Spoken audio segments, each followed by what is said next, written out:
Leviticus chapter 1. The Lord called to Moses from the tabernacle and said to him, "Give the following instructions to the Israelites. Whenever you present offerings to the Lord, you must bring animals from your flocks and herds. If your sacrifice for a whole burnt offering is from the herd, bring a bull with no physical defects to the entrance of the tabernacle, so it will be accepted by the Lord. Lay your hand on its head, so the Lord will accept it as your substitute, thus making atonement for you. Then slaughter the animal in the Lord's presence, and Aaron's sons, the priests, will present the blood by sprinkling it against the sides of the altar that stands in front of the tabernacle. When the animal has been skinned and cut into pieces, the sons of Aaron, the priest, will build a wood fire on the altar. Aaron's sons will then put the pieces of the animal, including its head and fat, on the wood fire. But the internal organs and legs must first be washed with water. Then the priest will burn the entire sacrifice on the altar. It is a whole burnt offering made by fire, very pleasing to the Lord. If your sacrifice for a whole burnt offering is from the flock, bring a male sheep or goat with no physical defects. Slaughter the animal on the north side of the altar in the Lord's presence. Aaron's sons, the priests, will sprinkle its blood against the sides of the altar.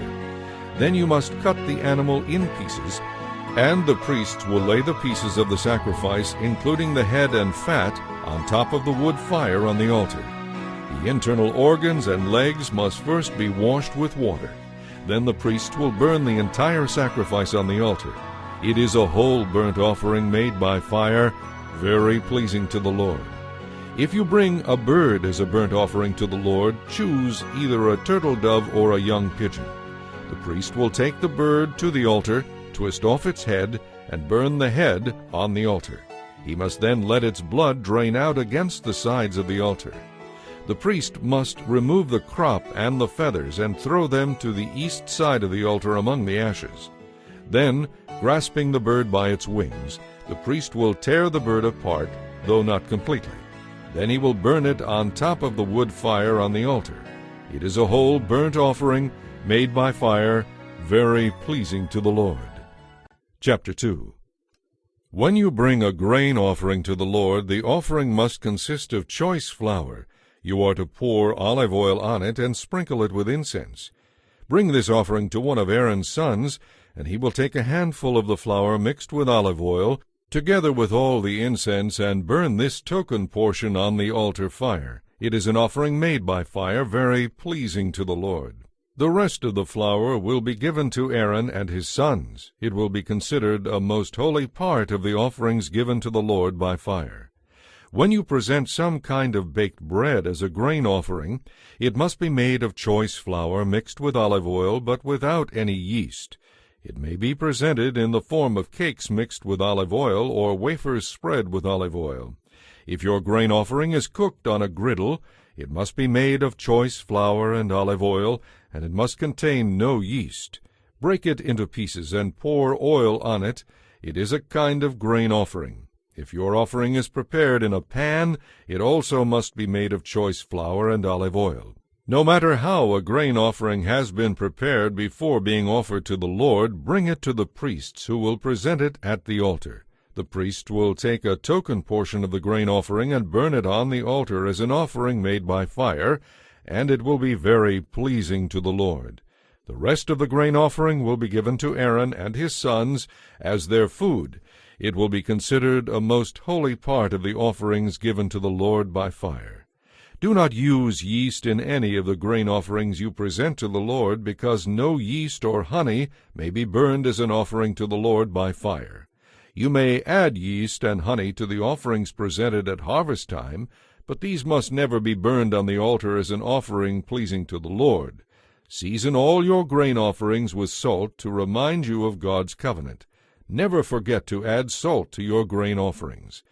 If you present a grain offering to the Lord from the first portion of your harvest, bring kernels of new grain that have been roasted on a fire. Since it is a grain offering, put olive oil on it and sprinkle it with incense.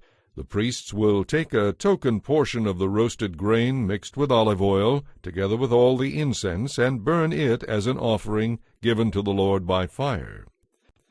Chapter 3. If you want to present a peace offering from the herd, use either a bull or a cow. The animal you offer to the Lord must have no physical defects. Lay your hand on the animal's head and slaughter it at the entrance of the tabernacle. Aaron's sons, the priests, will then sprinkle the animal's blood against the sides of the altar. Part of this peace offering must be presented to the Lord as an offering made by fire. This includes the fat around the internal organs, the 2 kidneys with the fat around them near the loins, and the lobe of the liver, which is to be removed with the kidneys. The sons of Aaron will burn these on the altar on top of the burnt offering on the wood fire. It is an offering made by fire, very pleasing to the Lord. If you present a peace offering to the Lord from the flock, you may bring either a goat or a sheep. It may be either male or female, and it must have no physical defects. If you bring a sheep as your gift, present it to the Lord by laying your hand on its head and slaughtering it at the entrance of the tabernacle. The sons of Aaron will then sprinkle the sheep's blood against the sides of the altar. Part of this peace offering must be presented to the Lord as an offering made by fire. This includes the fat of the entire tail cut off near the backbone, the fat around the internal organs, the 2 kidneys with the fat around them near the loins, and the lobe of the liver, which is to be removed with the kidneys. The priest will burn them on the altar as food and offering given to the Lord by fire. If you bring a goat as your offering to the Lord, lay your hand on its head and slaughter it at the entrance of the tabernacle. Then the sons of Aaron will sprinkle the goat's blood against the sides of the altar. Part of this offering must be presented to the Lord as an offering made by fire. This part includes the fat around the internal organs, the 2 kidneys with the fat around them near the loins, and the lobe of the liver, which is to be removed with the kidneys. The priest will burn them on the altar as food, an offering made by fire. These will be very pleasing to the Lord. Remember, all the fat belongs to the Lord. You must never eat any fat or blood. This is a permanent law for you and all your descendants, wherever they may live. Chapter 4. Then the Lord said to Moses, "Give the Israelites the following instructions for dealing with those who sin unintentionally by doing anything forbidden by the Lord's commands. If the high priest sins, bringing guilt upon the entire community, he must bring to the Lord a young bull with no physical defects. He must present the bull to the Lord at the entrance of the tabernacle, lay his hand on the bull's head, and slaughter it there in the Lord's presence. The priest on duty will then take some of the animal's blood into the tabernacle, dip his finger into the blood, and sprinkle it 7 times before the Lord in front of the inner curtain of the most holy place. The priest will put some of the blood on the horns of the incense altar that stands in the Lord's presence in the tabernacle. The rest of the bull's blood must be poured out at the base of the altar of burnt offerings at the entrance of the tabernacle. The priest must remove all the fat around the bull's internal organs, the 2 kidneys with the fat around them near the loins, and the lobe of the liver. Then he must burn them on the altar of burnt offerings, just as is done with the bull or cow sacrificed as a peace offering. But the rest of the bull, its hide, meat, head, legs, internal organs, and dung, must be carried away to a ceremonially clean place outside the camp, the place where the ashes are thrown. He will burn it all on a wood fire in the ash heap. If the entire Israelite community does something forbidden by the Lord, and the matter escapes the community's notice, all the people will be guilty. When they discover their sin, the leaders of the community must bring a young bull for a sin offering and present it at the entrance of the tabernacle. The leaders must then lay their hands on the bull's head and slaughter it there before the Lord. The priest will bring some of its blood into the tabernacle, dip his finger into the blood, and sprinkle it 7 times before the Lord in front of the inner curtain. He will then put some of the blood on the horns of the incense altar that stands in the Lord's presence in the tabernacle. The rest of the blood must then be poured out at the base of the altar of burnt offerings at the entrance of the tabernacle. The priest must remove all the animal's fat and burn it on the altar, following the same procedure as with the sin offering for the priest. In this way, the priest will make atonement for the people, and they will be forgiven. The priest must then take what is left of the bull outside the camp and burn it there, just as is done with the sin offering for the high priest. This is a sin offering for the entire community of Israel. If one of Israel's leaders does something forbidden by the Lord his God, he will be guilty even if he sinned unintentionally. When he becomes aware of his sin, he must bring as his offering a male goat with no physical defects. He is to lay his hand on the goat's head and slaughter it before the Lord at the place where burnt offerings are slaughtered. This will be his sin offering. Then the priest will dip his finger into the blood of the sin offering, put it on the horns of the altar of burnt offerings, and pour out the rest of the blood at the base of the altar.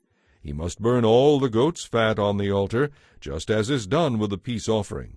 In this way, the priest will make atonement for the leader's sin, and he will be forgiven. If any of the citizens of Israel do something forbidden by the Lord, they will be guilty even if they sinned unintentionally.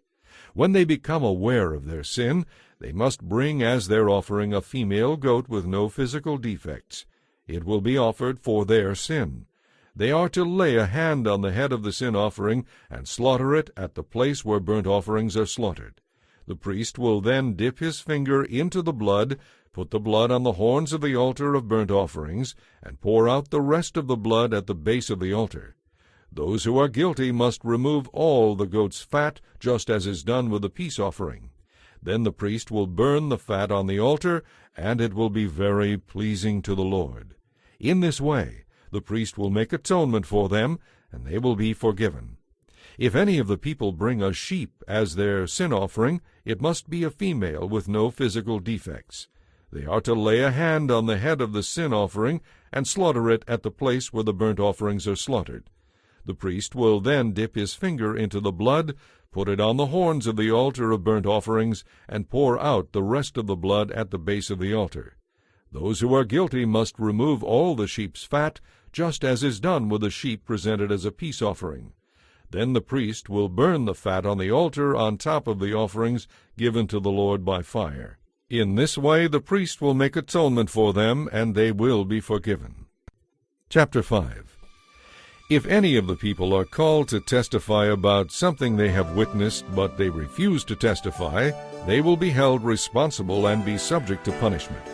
Or if they touch something that is ceremonially unclean, such as the dead body of an animal that is ceremonially unclean, whether a wild animal, a domesticated animal, or an animal that scurries along the ground, they will be considered ceremonially unclean and guilty, even if they are unaware of their defilement. Or if they come into contact with any source of human defilement, even if they don't realize they have been defiled, they will be considered guilty as soon as they become aware of it. Or if they make a rash vow of any kind, whether its purpose is for good or bad, they will be considered guilty even if they were not fully aware of what they were doing at the time. When all of the people become aware of their guilt in any of these ways, they must confess their sin and bring to the Lord as their penalty a female from the flock, either a sheep or a goat. This will be a sin offering to remove their sin, and the priest will make atonement for them. If any of them cannot afford to bring a sheep, they must bring to the Lord 2 young turtle doves or 2 young pigeons as the penalty for their sin. One of the birds will be a sin offering, and the other will be a burnt offering. They must bring them to the priest, who will offer one of the birds as the sin offering. The priest will wring its neck, but without severing its head from the body. Then he will sprinkle some of the blood of the sin offering against the sides of the altar, and the rest will be drained out at the base of the altar. The priest will offer the second bird as a whole burnt offering, following all the procedures that have been prescribed. In this way, the priest will make atonement for those who are guilty, and they will be forgiven. If any of the people cannot afford to bring young turtle doves or pigeons, they must bring 2 quarts of choice flour for their sin offering. Since it is a sin offering, they must not mix it with olive oil or put any incense on it. They must take the flour to the priest, who will scoop out a handful as a token portion. He will burn this flour on the altar just like any other offering given to the Lord by fire. This will be their sin offering. In this way, the priest will make atonement for those who are guilty, and they will be forgiven. The rest of the flour will belong to the priest, just as with the grain offering. Then the Lord said to Moses, "If any of the people sin by unintentionally defiling the Lord's sacred property, they must bring to the Lord a ram from the flock as their guilt offering. The animal must have no physical defects, and it must be of the proper value in silver as measured by the standard sanctuary shekel. They must then make restitution for whatever holy things they have defiled by paying for the loss plus an added penalty of 20%. When they give their payments to the priest, he will make atonement for them with the ram sacrificed as a guilt offering, and they will be forgiven. If any of them sin by doing something forbidden by the Lord, even if it is done unintentionally, they will be held responsible. When they become aware of their guilt, they must bring to the priest a ram from the flock as a guilt offering. The animal must have no physical defects, and it must be of the proper value. In this way, the priest will make atonement for those who are guilty, and they will be forgiven. This is a guilt offering, for they have been guilty of an offense against the Lord." Chapter 6. And the Lord said to Moses, "Suppose some of the people sin against the Lord by falsely telling their neighbor that an item entrusted to their safekeeping has been lost or stolen. Or suppose they have been dishonest with regard to a security deposit, or they have taken something by theft or extortion. Or suppose they find a lost item and lie about it, or they deny something while under oath, or they commit any other similar sin. If they have sinned in any of these ways and are guilty, they must give back whatever they have taken by theft or extortion, whether a security deposit, or property entrusted to them, or a lost object that they claimed as their own, or anything gained by swearing falsely. When they realize their guilt, they must restore the principal amount plus a penalty of 20% to the person they have harmed. They must then bring a guilt offering to the priest, who will present it before the Lord. This offering must be a ram with no physical defects, or the animal's equivalent value in silver. The priest will then make atonement for them before the Lord, and they will be forgiven." Then the Lord said to Moses, "Give Aaron and his sons the following instructions regarding the whole burnt offering. The burnt offering must be left on the altar until the next morning, and the altar fire must be kept burning all night. The next morning, after dressing in his special linen clothing and undergarments, the priest on duty must clean out the ashes of the burnt offering and put them beside the altar. Then he must change back into his normal clothing and carry the ashes outside the camp to a place that is ceremonially clean. Meanwhile, the fire on the altar must be kept burning. It must never go out. Each morning the priest will add fresh wood to the fire and arrange the daily whole burnt offering on it. He must then burn the fat of the peace offerings on top of this daily whole burnt offering. Remember, the fire must be kept burning on the altar at all times. It must never go out. These are the instructions regarding the grain offering. Aaron's sons must present this offering to the Lord in front of the altar. The priest on duty will take a handful of the choice flour that has been mixed with olive oil and sprinkled with incense. He will burn this token portion on the altar, and it will be very pleasing to the Lord. After burning this handful, the rest of the flour will belong to Aaron and his sons for their food. It must, however, be baked without yeast and eaten in a sacred place within the courtyard of the tabernacle. Remember, this flour may never be prepared with yeast. I have given it to the priests as their share of the offerings presented to me by fire. Like the sin offering and the guilt offering, it is most holy. Any of Aaron's male descendants from generation to generation may eat of the grain offering, because it is their regular share of the offerings given to the Lord by fire. Anyone or anything that touches this food will become holy. And the Lord said to Moses, "On the day Aaron and his sons are anointed, they must bring to the Lord a grain offering of 2 quarts of choice flour, half to be offered in the morning, and half to be offered in the evening. It must be cooked on a griddle with olive oil, and it must be well mixed and broken into pieces. You must present this grain offering, and it will be very pleasing to the Lord. As the sons of the priests replace their fathers, they will be inducted into office by offering this same sacrifice on the day they are anointed. It is the Lord's regular share, and it must be completely burned up. All such grain offerings of the priests must be entirely burned up. None of the flour may be eaten.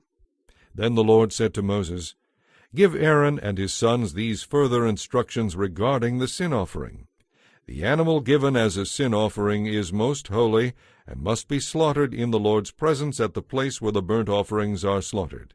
The priest who offers the sacrifice may eat his portion in a sacred place within the courtyard of the tabernacle. Anything or anyone who touches the sacrificial meat will become holy, and if the sacrificial blood splatters anyone's clothing, it must be washed off in a sacred place. If a clay pot is used to boil the sacrificial meat, it must be broken. If a bronze kettle is used, it must be scoured and rinsed thoroughly with water. Only males from a priest's family may eat of this offering, for it is most holy. If, however, the blood of a sin offering has been taken into the tabernacle to make atonement in the holy place for the people's sins, none of that animal's meat may be eaten. It must be completely burned up. Chapter 7. These are the instructions for the guilt offering, which is most holy. The animal sacrificed as a guilt offering must be slaughtered where the burnt offerings are slaughtered, and its blood sprinkled against the sides of the altar. The priest will then offer all its fat on the altar, including the fat from the tail, the fat around the internal organs, the 2 kidneys with the fat around them near the loins, and the lobe of the liver, which is to be removed with the kidneys. The priests will burn these parts on the altar as an offering to the Lord made by fire. It is a guilt offering. All males from a priest's family may eat the meat, and it must be eaten in a sacred place, for it is most holy. For both the sin offering and the guilt offering, the meat of the sacrificed animal belongs to the priest in charge of the atonement ceremony. In the case of the whole burnt offering, the hide of the sacrificed animal also belongs to the priest. Any grain offering that has been baked in an oven, prepared in a pan, or cooked on a griddle belongs to the priest who presents it. All other grain offerings, whether flour mixed with olive oil or dry flour, are to be shared among all the priests and their sons. These are the instructions regarding the different kinds of peace offerings that may be presented to the Lord. If you present your peace offering as a thanksgiving offering, the usual animal sacrifice must be accompanied by various kinds of bread, loaves, wafers, and cakes, all made without yeast and soaked with olive oil. This peace offering of thanksgiving must also be accompanied by loaves of yeast bread. One of each kind of bread must be presented as a gift to the Lord. This bread will then belong to the priest who sprinkles the altar with blood from the sacrificed animal. The animal's meat must be eaten on the same day it is offered. None of it may be saved for the next morning. However, if you bring an offering to fulfill a vow or as a free will offering, the meat may be eaten on that same day, and whatever is left over may be eaten on the second day. But anything left over until the third day must be completely burned up. If any of the meat from this peace offering is eaten on the third day, it will not be accepted by the Lord. It will have no value as a sacrifice, and you will receive no credit for bringing it as an offering. By then the meat will be contaminated. If you eat it, you will have to answer for your sin. Meat that touches anything ceremonially unclean may not be eaten. It must be completely burned up. And as for meat that may be eaten, it may only be eaten by people who are ceremonially clean. Anyone who is ceremonially unclean but eats meat from a peace offering that was presented to the Lord must be cut off from the community. If anyone touches anything that is unclean, whether it is human defilement or an unclean animal, and then eats meat from the Lord's sacrifices, that person must be cut off from the community. Then the Lord said to Moses, Give the Israelites these instructions. You must never eat fat, whether from oxen or sheep or goats. The fat of an animal found dead or killed by a wild animal may never be eaten, though it may be used for any other purpose. Anyone who eats fat from an offering given to the Lord by fire must be cut off from the community. Even in your homes you must never eat the blood of any bird or animal. Anyone who eats blood must be cut off from the community. Then the Lord said to Moses, Give these further instructions to the Israelites. When you present a peace offering to the Lord, bring part of it as a special gift to the Lord. Present it to him with your own hands as an offering given to the Lord by fire. Bring the fat of the animal together with the breast, and present it to the Lord by lifting it up before him. Then the priests will burn the fat on the altar, but the breast will belong to Aaron and his sons.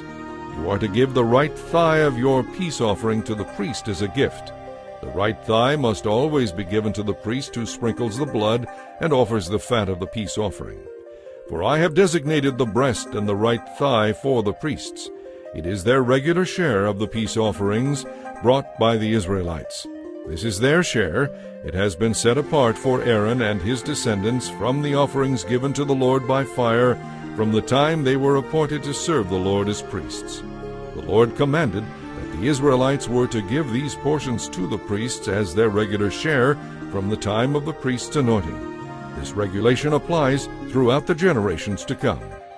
These are the instructions for the whole burnt offering, the grain offering, the sin offering, the guilt offering, the ordination offering, and the peace offering.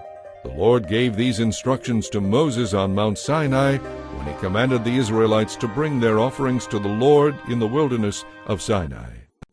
Chapter 8. The Lord said to Moses, Now bring Aaron and his sons along with their special clothing, the anointing oil, the bull of the sin offering, the 2 rams, and the basket of unleavened bread to the entrance of the tabernacle. Then call the entire community of Israel to meet you there. So Moses followed the Lord's instructions, and all the people assembled at the tabernacle entrance. Moses announced to them, The Lord has commanded what I am now going to do.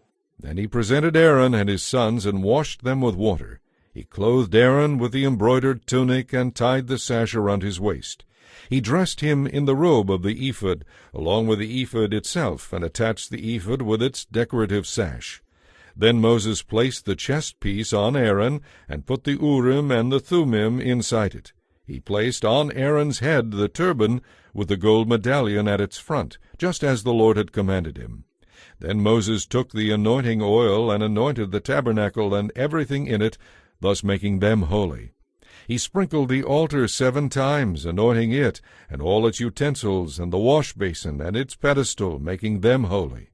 Then he poured some of the anointing oil on Aaron's head, thus anointing him and making him holy for his work. Next Moses presented Aaron's sons, and clothed them in their embroidered tunics, their sashes, and their turbans, just as the Lord had commanded him. Then Moses brought in the bull for the sin offering, and Aaron and his sons laid their hands on its head as Moses slaughtered it. Moses took some of the blood, and with his finger he put it on the 4 horns of the altar to purify it. He poured out the rest of the blood at the base of the altar. In this way he set the altar apart as holy, and made atonement for it. He took all the fat around the internal organs, the lobe of the liver, and the 2 kidneys and their fat, and he burned them all on the altar. The rest of the bull, including its hide, meat, and dung, was burned outside the camp, just as the Lord had commanded Moses. Then Moses presented the ram to the Lord for the whole burnt offering, and Aaron and his sons laid their hands on its head as Moses slaughtered it. Then Moses took the ram's blood and sprinkled it against the sides of the altar. Next he cut the ram into pieces and burned the head, some of its pieces, and the fat on the altar. After washing the internal organs and the legs with water, Moses burned the entire ram on the altar as a whole burnt offering.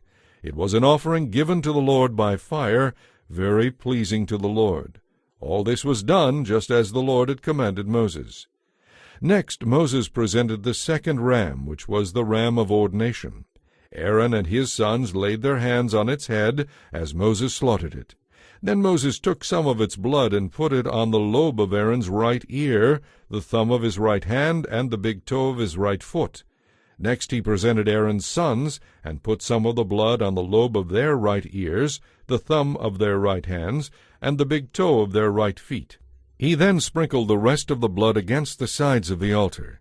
Next he took the fat, including the fat from the tail, the fat around the internal organs, the lobe of the liver, and the 2 kidneys with their fat, along with the right thigh. On top of these he placed a loaf of unleavened bread, a cake of unleavened bread soaked with olive oil, and a thin wafer spread with olive oil. All these were taken from the basket of bread made without yeast that was placed in the Lord's presence. He gave all of these to Aaron and his sons, and he presented the portions by lifting them up before the Lord. Moses then took all the offerings back and burned them on the altar on top of the burnt offering as an ordination offering. It was an offering given to the Lord by fire, very pleasing to the Lord. Then Moses took the breast and lifted it up in the Lord's presence. This was Moses' share of the ram of ordination, just as the Lord had commanded him. Next Moses took some of the anointing oil and some of the blood that was on the altar, and he sprinkled them on Aaron and his clothing, and on his sons and their clothing. In this way he made Aaron and his sons and their clothing holy. Then Moses said to Aaron and his sons, Boil the rest of the meat at the tabernacle entrance, and eat it along with the bread that is in the basket of ordination offerings, just as I commanded you. Any meat or bread that is left over must then be burned up. Do not leave the tabernacle entrance for 7 days, for that is the time it will take to complete the ordination ceremony. What has been done today was commanded by the Lord in order to make atonement for you. Remember, you must stay at the entrance of the tabernacle day and night for 7 days, doing everything the Lord requires. If you fail in this, you will die. This is what the Lord has said. So Aaron and his sons did everything the Lord had commanded through Moses. Chapter 9. After the ordination ceremony, on the 8th day, Moses called together Aaron and his sons and the leaders of Israel. He said to Aaron, Take a young bull for a sin offering, and a ram for a whole burnt offering, both with no physical defects, and present them to the Lord. Then tell the Israelites to take a male goat for a sin offering for themselves, and a year-old calf and a year-old lamb for a whole burnt offering, each with no physical defects. Also tell them to take a bull and a ram for a peace offering, and flour mixed with olive oil for a grain offering. Tell them to present all these offerings to the Lord, because the Lord will appear to them today. So the people brought all of these things to the entrance of the tabernacle, just as Moses had commanded, and the whole community came and stood there in the Lord's presence. Then Moses told them, When you have followed these instructions from the Lord, the glorious presence of the Lord will appear to you. Then Moses said to Aaron, Approach the altar, and present your sin offering and your whole burnt offering to make atonement for yourself. Then present the offerings to make atonement for the people, just as the Lord has commanded. So Aaron went to the altar and slaughtered the calf as a sin offering for himself. His sons brought him the blood, and he dipped his finger into it and put it on the horns of the altar. He poured out the rest of the blood at the base of the altar. Then he burned on the altar the fat, the kidneys, and the lobe of the liver from the sin offering, just as the Lord had commanded Moses. The meat and the hide, however, he burned outside the camp. Next Aaron slaughtered the animal for the whole burnt offering. His sons brought him the blood, and he sprinkled it against the sides of the altar. They handed the animal to him piece by piece, including the head, and he burned each part on the altar. Then he washed the internal organs and the legs, and also burned them on the altar as a whole burnt offering. Next Aaron presented the sacrifices for the people. He slaughtered the people's goat and presented it as their sin offering, just as he had done previously for himself. Then he brought the whole burnt offering and presented it in the prescribed way. He also brought the grain offering, burning a handful of the flour on the altar, in addition to the regular morning burnt offering. Then Aaron slaughtered the bull and the ram for the people's peace offering. His sons brought him the blood, and he sprinkled it against the sides of the altar. Then he took the fat of the bull and the ram, the fat from the tail and from around the internal organs, along with the kidneys and the lobe of the liver. He placed these fat parts on top of the breasts of these animals, and then burned them on the altar. Aaron then lifted up the breasts and right thighs as an offering to the Lord, just as Moses had commanded. After that, Aaron raised his hands toward the people and blessed them. Then, after presenting the sin offering, the whole burnt offering, and the peace offering, he stepped down from the altar. Next, Moses and Aaron went into the tabernacle, and when they came back out, they blessed the people again, and the glorious presence of the Lord appeared to the whole community. Fire blazed forth from the Lord's presence, and consumed the burnt offering and the fat on the altar. When the people saw all this, they shouted with joy and fell face down on the ground.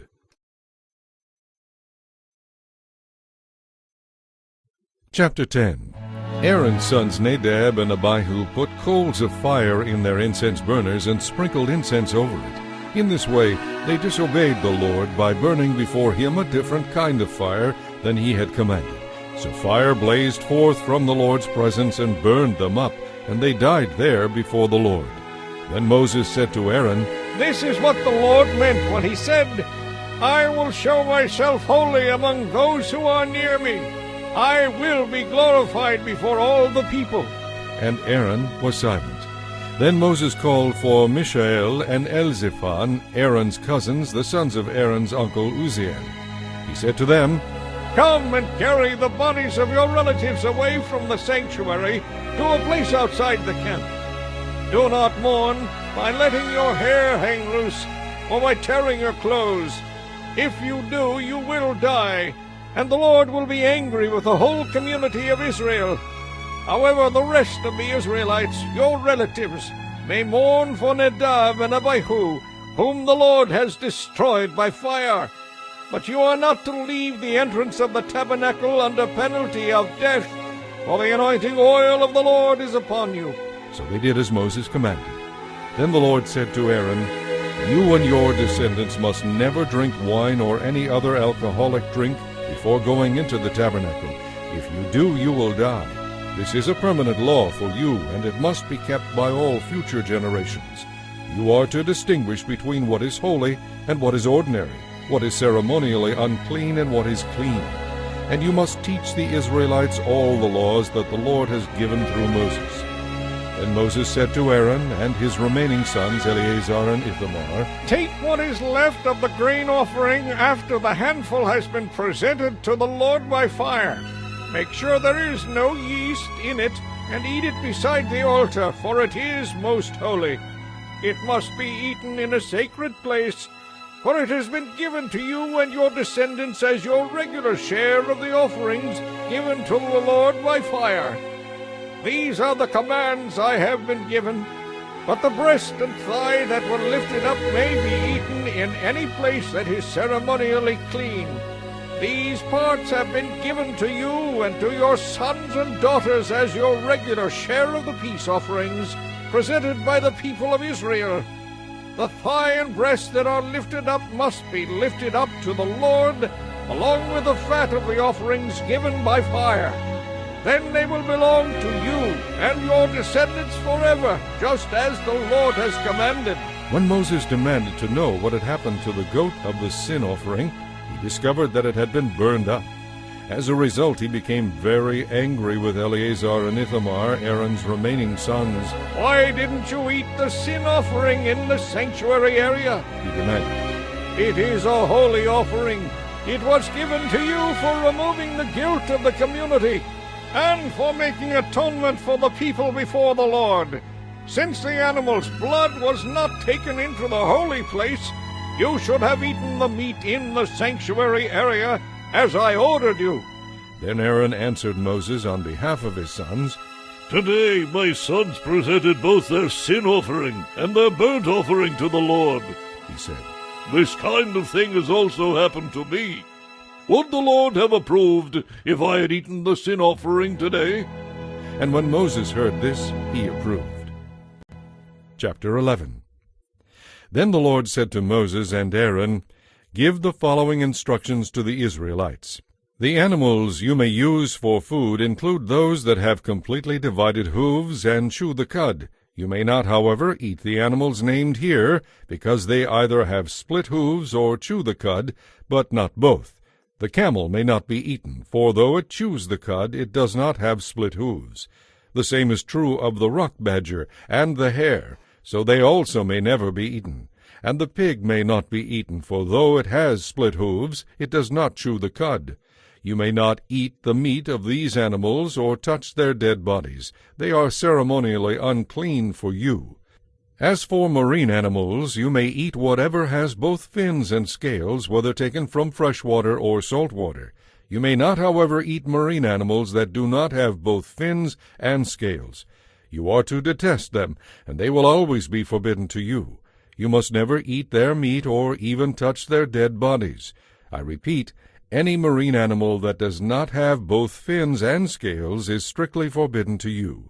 These are the birds you must never eat, because they are detestable for you: the eagle, the vulture, the osprey, the buzzard, kites of all kinds, ravens of all kinds, the ostrich, the nighthawk, the seagull, hawks of all kinds, the little owl, the cormorant, the great owl, the white owl, the pelican, the carrion vulture, the stork, herons of all kinds, the hoopoe, and the bat. You are to consider detestable all swarming insects that walk along the ground. However, there are some exceptions that you may eat. These include insects that jump with their hind legs, locusts of all varieties, crickets, bald locusts, and grasshoppers. All these may be eaten. But you are to consider detestable all other swarming insects that walk or crawl. The following creatures make you ceremonially unclean. If you touch any of their dead bodies, you will be defiled until evening. If you move the dead body of an unclean animal, you must immediately wash your clothes, and you will remain defiled until evening. Any animal that has divided but unsplit hooves, or that does not chew the cud, is unclean for you. If you touch the dead body of such an animal, you will be defiled until evening. Of the animals that walk on all fours, those that have paws are unclean for you. If you touch the dead body of such an animal, you will be defiled until evening. If you pick up and move its carcass, you must immediately wash your clothes, and you will remain defiled until evening. Of the small animals that scurry or creep on the ground, these are unclean for you: the mole, the mouse, the great lizard of all varieties, the gecko, the monitor lizard, the common lizard, the sand lizard, and the chameleon. All these small animals are unclean for you. If you touch the dead body of such an animal, you will be defiled until evening. If such an animal dies and falls on something, that object, whatever its use, will be unclean. This is true whether the object is made of wood, cloth, leather, or sackcloth. It must be put into water, and it will remain defiled until evening. After that, it will be ceremonially clean and may be used again. If such an animal dies and falls into a clay pot, everything in the pot will be defiled, and the pot must be smashed. If the water used to cleanse an unclean object touches any food, all of that food will be defiled. And any beverage that is in such an unclean container will be defiled. Any object on which the dead body of such an animal falls will be defiled. If it is a clay oven or cooking pot, it must be smashed to pieces. It has become defiled, and it will remain that way. However, if the dead body of such an animal falls into a spring or a cistern, the water will still be clean, but anyone who removes the dead body will be defiled. If the dead body falls on seed grain to be planted in the field, the seed will still be considered clean. But if the seed is wet when the dead body falls on it, the seed will be defiled. If an animal that is permitted for eating dies, and you touch its carcass, you will be defiled until evening. If you eat any of its meat or carry away its carcass, you must wash your clothes, then you will remain defiled until evening. Consider detestable any animal that scurries along the ground. Such animals may never be eaten. This includes all animals that slither along on their bellies, as well as those with 4 legs and those with many feet. All such animals are to be considered detestable. Never defile yourselves by touching such animals. After all, I, the Lord, am your God. You must be holy because I am holy. So do not defile yourselves by touching any of these animals that scurry along the ground. I, the Lord, am the one who brought you up from the land of Egypt to be your God. You must therefore be holy, because I am holy. These are the instructions regarding the land animals, the birds, and all the living things that move through the water or swarm over the earth, so you can distinguish between what is unclean and may not be eaten, and what is clean and may be eaten. Chapter 12. The Lord said to Moses, "Give these instructions to the Israelites. When a woman becomes pregnant and gives birth to a son, she will be ceremonially unclean for 7 days, just as she is defiled during her menstrual period. On the 8th day the boy must be circumcised. Then the woman must wait for 33 days until the time of her purification from the blood of childbirth is completed. During this time of purification she must not touch anything that is holy, and she must not go to the sanctuary until her time of purification is over. If a woman gives birth to a daughter, she will be ceremonially defiled for 2 weeks, just as she is defiled during her menstrual period. She must then wait another 66 days to be purified from the blood of childbirth. When the time of purification is completed for either a son or a daughter, the woman must bring a year-old lamb for a whole burnt offering and a young pigeon or turtle-dove for a purification offering. She must take her offerings to the priest at the entrance of the tabernacle. The priest will then present them to the Lord and make atonement for her. Then she will be ceremonially clean again after her bleeding at childbirth. These are the instructions to be followed after the birth of a son or a daughter. If a woman cannot afford to bring a sheep, she must bring 2 turtle-doves or 2 young pigeons. One will be for the whole burnt offering, and the other for the purification offering. The priest will sacrifice them, thus making atonement for her, and she will be ceremonially clean. Chapter 13. The Lord said to Moses and Aaron, "If some of the people notice a swelling or a rash or a shiny patch on their skin that develops into a contagious skin disease, they must be brought to Aaron the priest or to one of his sons. The priest will then examine the affected area of a person's skin. If the hair in the affected area has turned white and appears to be more than skin deep, then it is a contagious skin disease, and the priest must pronounce the person ceremonially unclean. But if the affected area of the skin is white but does not appear to be more than skin deep, and if the hair in the spot has not turned white, the priest will put the infected person in quarantine for 7 days. On the 7th day, the priest will make another examination. If the affected area has not changed or spread on the skin, then the priest will put the person in quarantine for 7 more days. The priest will examine the skin again on the 7th day. If the affected area has faded and not spread, the priest will pronounce the person ceremonially clean. It was only a temporary rash. So after washing the clothes, the person will be considered free of disease. But if the rash continues to spread after this examination and pronouncement by the priest, the infected person must return to be examined again. If the priest notices that the rash has spread, then he must pronounce this person ceremonially unclean, for it is a contagious skin disease. Anyone who develops a contagious skin disease must go to the priest for an examination. If the priest sees that some hair has turned white and an open sore appears in the affected area, it is clearly a contagious skin disease, and the priest must pronounce that person ceremonially unclean. In such cases, the person need not be quarantined for further observation, because it is clear that the skin is defiled by the disease. Now suppose the priest discovers after his examination that a rash has broken out all over someone's skin, covering the body from head to foot. In such cases, the priest must examine the infected person to see if the disease covers the entire body. If it does, he will pronounce the person ceremonially clean because the skin has turned completely white.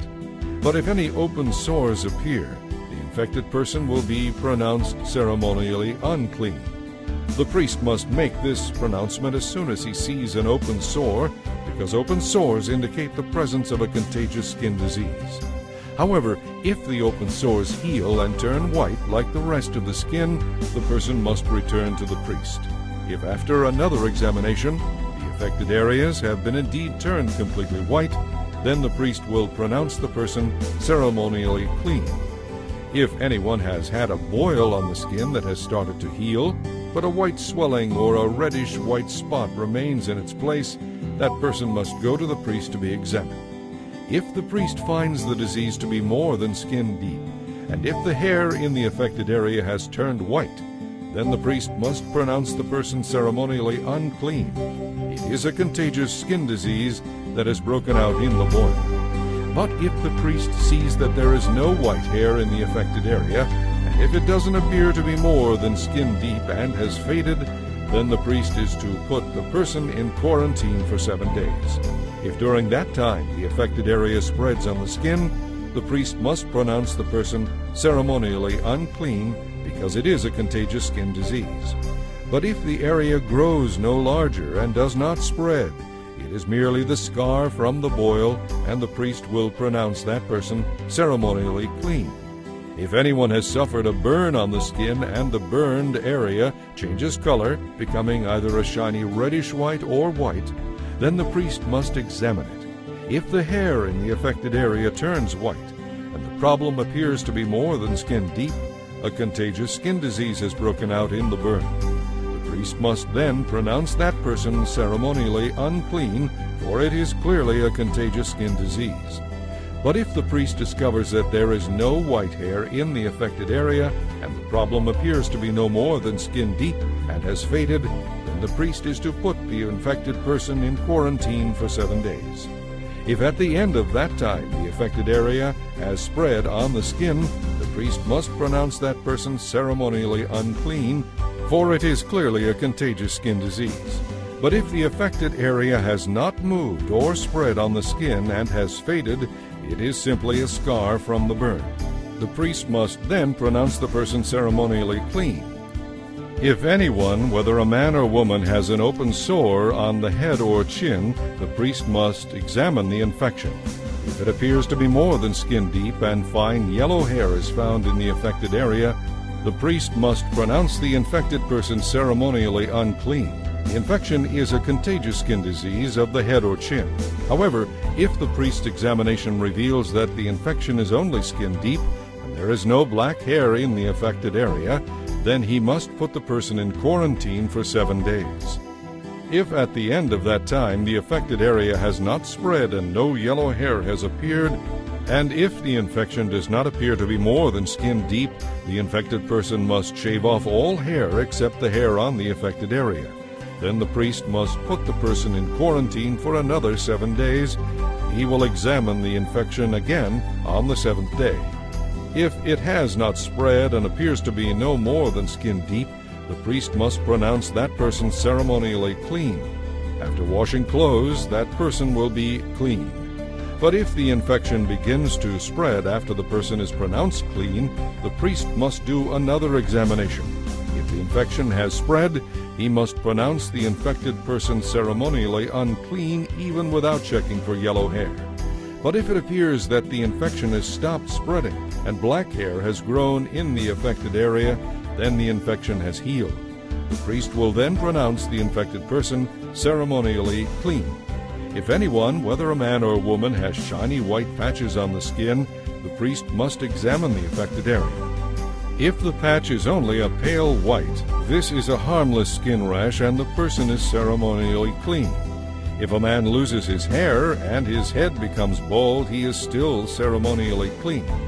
And if he loses hair on his forehead, he simply has a bald forehead, he is still clean. However, if a reddish-white infection appears on the front or the back of his head, this is a contagious skin disease. The priest must examine him, and if he finds swelling around the reddish-white sore, the man is infected with a contagious skin disease and is unclean. The priest must pronounce him ceremonially unclean because of the infection. Those who suffer from any contagious skin disease must tear their clothing and allow their hair to hang loose. Then, as they go from place to place, they must cover their mouth and call out, "Unclean, unclean." As long as the disease lasts, they will be ceremonially unclean and must live in isolation outside the camp. Now suppose an infectious mildew contaminates some woolen or linen clothing, some woolen or linen fabric, the hide of an animal, or anything made of leather. If the affected area in the clothing, the animal hide, the fabric, or the leather has turned bright green or a reddish color, it is contaminated with an infectious mildew and must be taken to the priest to be examined. After examining the affected spot, the priest will put it away for 7 days. On the 7th day, the priest must inspect it again. If the affected area has spread, the material is clearly contaminated by an infectious mildew and is unclean. The priest must burn the linen or wool clothing or the piece of leather because it has been contaminated by an infectious mildew. It must be completely destroyed by fire.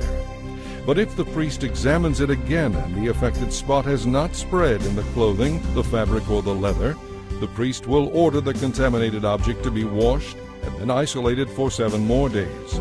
Then the priest must inspect the object again. If he sees that the affected area has not changed appearance after being washed, even if it did not spread, the object is defiled. It must be completely burned, whether it is contaminated on the inside or outside. But if the priest sees that the affected area has faded after being washed, he is to cut the spot from the clothing, the fabric, or the leather. If the spot reappears at a later time, however, the mildew is clearly spreading and the contaminated object must be burned up. But if the spot disappears after the object is washed, it must be washed again, then it will be ceremonially clean. These are the instructions for dealing with infectious mildew in woolen or linen clothing or fabric, or in anything made of leather. This is how the priest will determine whether these things are ceremonially clean or unclean. Chapter 14. And the Lord said to Moses, "The following instructions must be followed by those seeking purification from a contagious skin disease. Those who have been healed must be brought to the priest, who will examine them at a place outside the camp. If the priest finds that someone has been healed of the skin disease, he will perform a purification ceremony using 2 wild birds of a kind permitted for food, along with some cedar wood, a scarlet cloth, and a hyssop branch. The priest will order one of the birds to be slaughtered over a clay pot that is filled with fresh spring water. He will then dip the living bird, along with the cedar wood, the scarlet cloth, and the hyssop branch, into the blood of the slaughtered bird. The priest will also sprinkle the dead bird's blood 7 times over the person being purified, and the priest will pronounce that person to be ceremonially clean. At the end of the ceremony, the priest will set the living bird free so it can fly away into the open fields. The people being purified must complete the cleansing ceremony by washing their clothes, shaving off all their hair, and bathing themselves in water. Then they will be ceremonially clean and may return to live inside the camp. However, they must still remain outside their tents for 7 days. On the 7th day they must again shave off all their hair, including the hair of the beard and eyebrows, and wash their clothes and bathe themselves in water. Then they will be pronounced ceremonially clean. On the next day, the 8th day, each person cured of the skin disease must bring 2 male lambs and 1 female year-old lamb with no physical defects, along with 5 quarts of choice flour mixed with olive oil and 3/5 of a pint of olive oil. Then the officiating priest will present that person for cleansing, along with the offerings, before the Lord at the entrance of the tabernacle. The priest will take one of the lambs and the olive oil and offer them as a guilt offering by lifting them up before the Lord. He will then slaughter the lamb there in the sacred area at the place where sin offerings and burnt offerings are slaughtered. As with the sin offering, the guilt offering will be given to the priest. It is a most holy offering. The priest will then take some of the blood from the guilt offering and put it on the tip of the healed person's right ear, on the thumb of the right hand, and on the big toe of the right foot. Then the priest will pour some of the olive oil into the palm of his own left hand. He will dip his right finger into the oil and sprinkle it 7 times before the Lord. The priest will then put some of the oil remaining in his left hand on the tip of the healed person's right ear, on the thumb of the right hand, and on the big toe of the right foot, in addition to the blood of the guilt offering. The oil remaining in the priest's hand will then be poured over the healed person's head. In this way, the priest will make atonement before the Lord for the person being cleansed. Then the priest must offer the sin offering and again perform the atonement ceremony for the person cured of the skin disease. After that, the priest will slaughter the whole burnt offering and offer it on the altar along with the grain offering. In this way, the priest will make atonement for the person being cleansed, and the healed person will be ceremonially clean. But anyone who cannot afford 2 lambs must bring 1 male lamb for a guilt offering, along with 2 quarts of choice flour mixed with olive oil as a grain offering, and 3/5 of a pint of olive oil. The guilt offering will be presented by lifting it up, thus making atonement for the person being cleansed. The person being cleansed must also bring 2 turtle doves or 2 young pigeons, whichever the person can afford. One of the pair must be used for a sin offering, and the other for a whole burnt offering. On the 8th day the person being cleansed must bring the offerings to the priest for the cleansing ceremony to be performed in the Lord's presence at the tabernacle entrance. The priest will take the lamb for the guilt offering, along with the olive oil, and lift them up before the Lord as an offering to him. Then the priest will slaughter the lamb for the guilt offering, and put some of its blood on the tip of the person's right ear, on the thumb of the right hand, and on the big toe of the right foot. The priest will also pour some of the olive oil into the palm of his own left hand. He will dip his right finger into the oil, and sprinkle some of it 7 times before the Lord. The priest will then put some of the olive oil from his hand on the lobe of the person's right ear, on the thumb of the right hand, and on the big toe of the right foot, in addition to the blood of the guilt offering. The oil that is still in the priest's hand will then be poured over the person's head. In this way, the priest will make atonement for the person being cleansed. Then the priest will offer the 2 turtle doves or the 2 young pigeons, whichever the person was able to afford. One of them is for a sin offering, and the other for a whole burnt offering to be presented along with the grain offering. In this way, the priest will make atonement before the Lord for the person being cleansed. These are the instructions for cleansing those who have recovered from a contagious skin disease, but who cannot afford to bring the sacrifices normally required for the ceremony of cleansing. Then the Lord said to Moses and Aaron, "When you arrive in Canaan, the land I am giving you as an inheritance, I may contaminate some of your houses with an infectious mildew. The owner of such a house must then go to the priest and say, 'It looks like my house has some kind of disease.' Before the priest examines the house, he must have the house emptied so everything inside will not be pronounced unclean. Then the priest will go in and inspect the house. If he finds bright green or reddish streaks on the walls of the house, and the contamination appears to go deeper than the wall's surface, he will leave the house and lock it up for 7 days. On the 7th day, the priest must return for another inspection. If the mildew on the walls of the house is spread, the priest must order that the stones from those areas be removed. The contaminated material will then be thrown into an area outside the town designated as ceremonially unclean. Next, the inside walls of the entire house must be scraped thoroughly, and the scrapings dumped into the unclean place outside the town.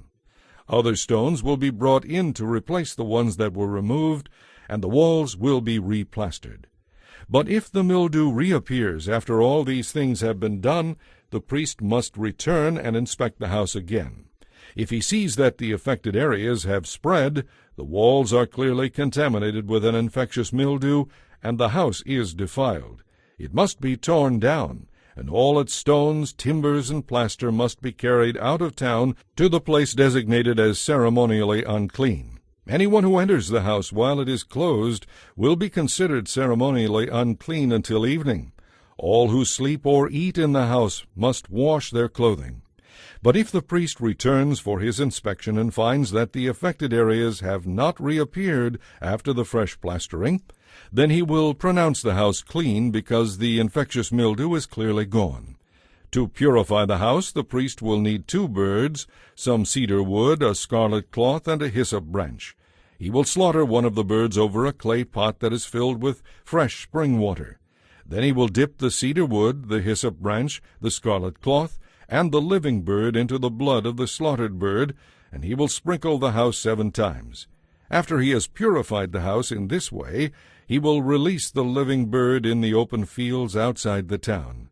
In this way the priest will make atonement for the house, and it will be ceremonially clean. These are the instructions for dealing with the various kinds of contagious skin disease and infectious mildew, whether in clothing, in a house, in a swollen area of skin, in a skin rash, or in a shiny patch of skin.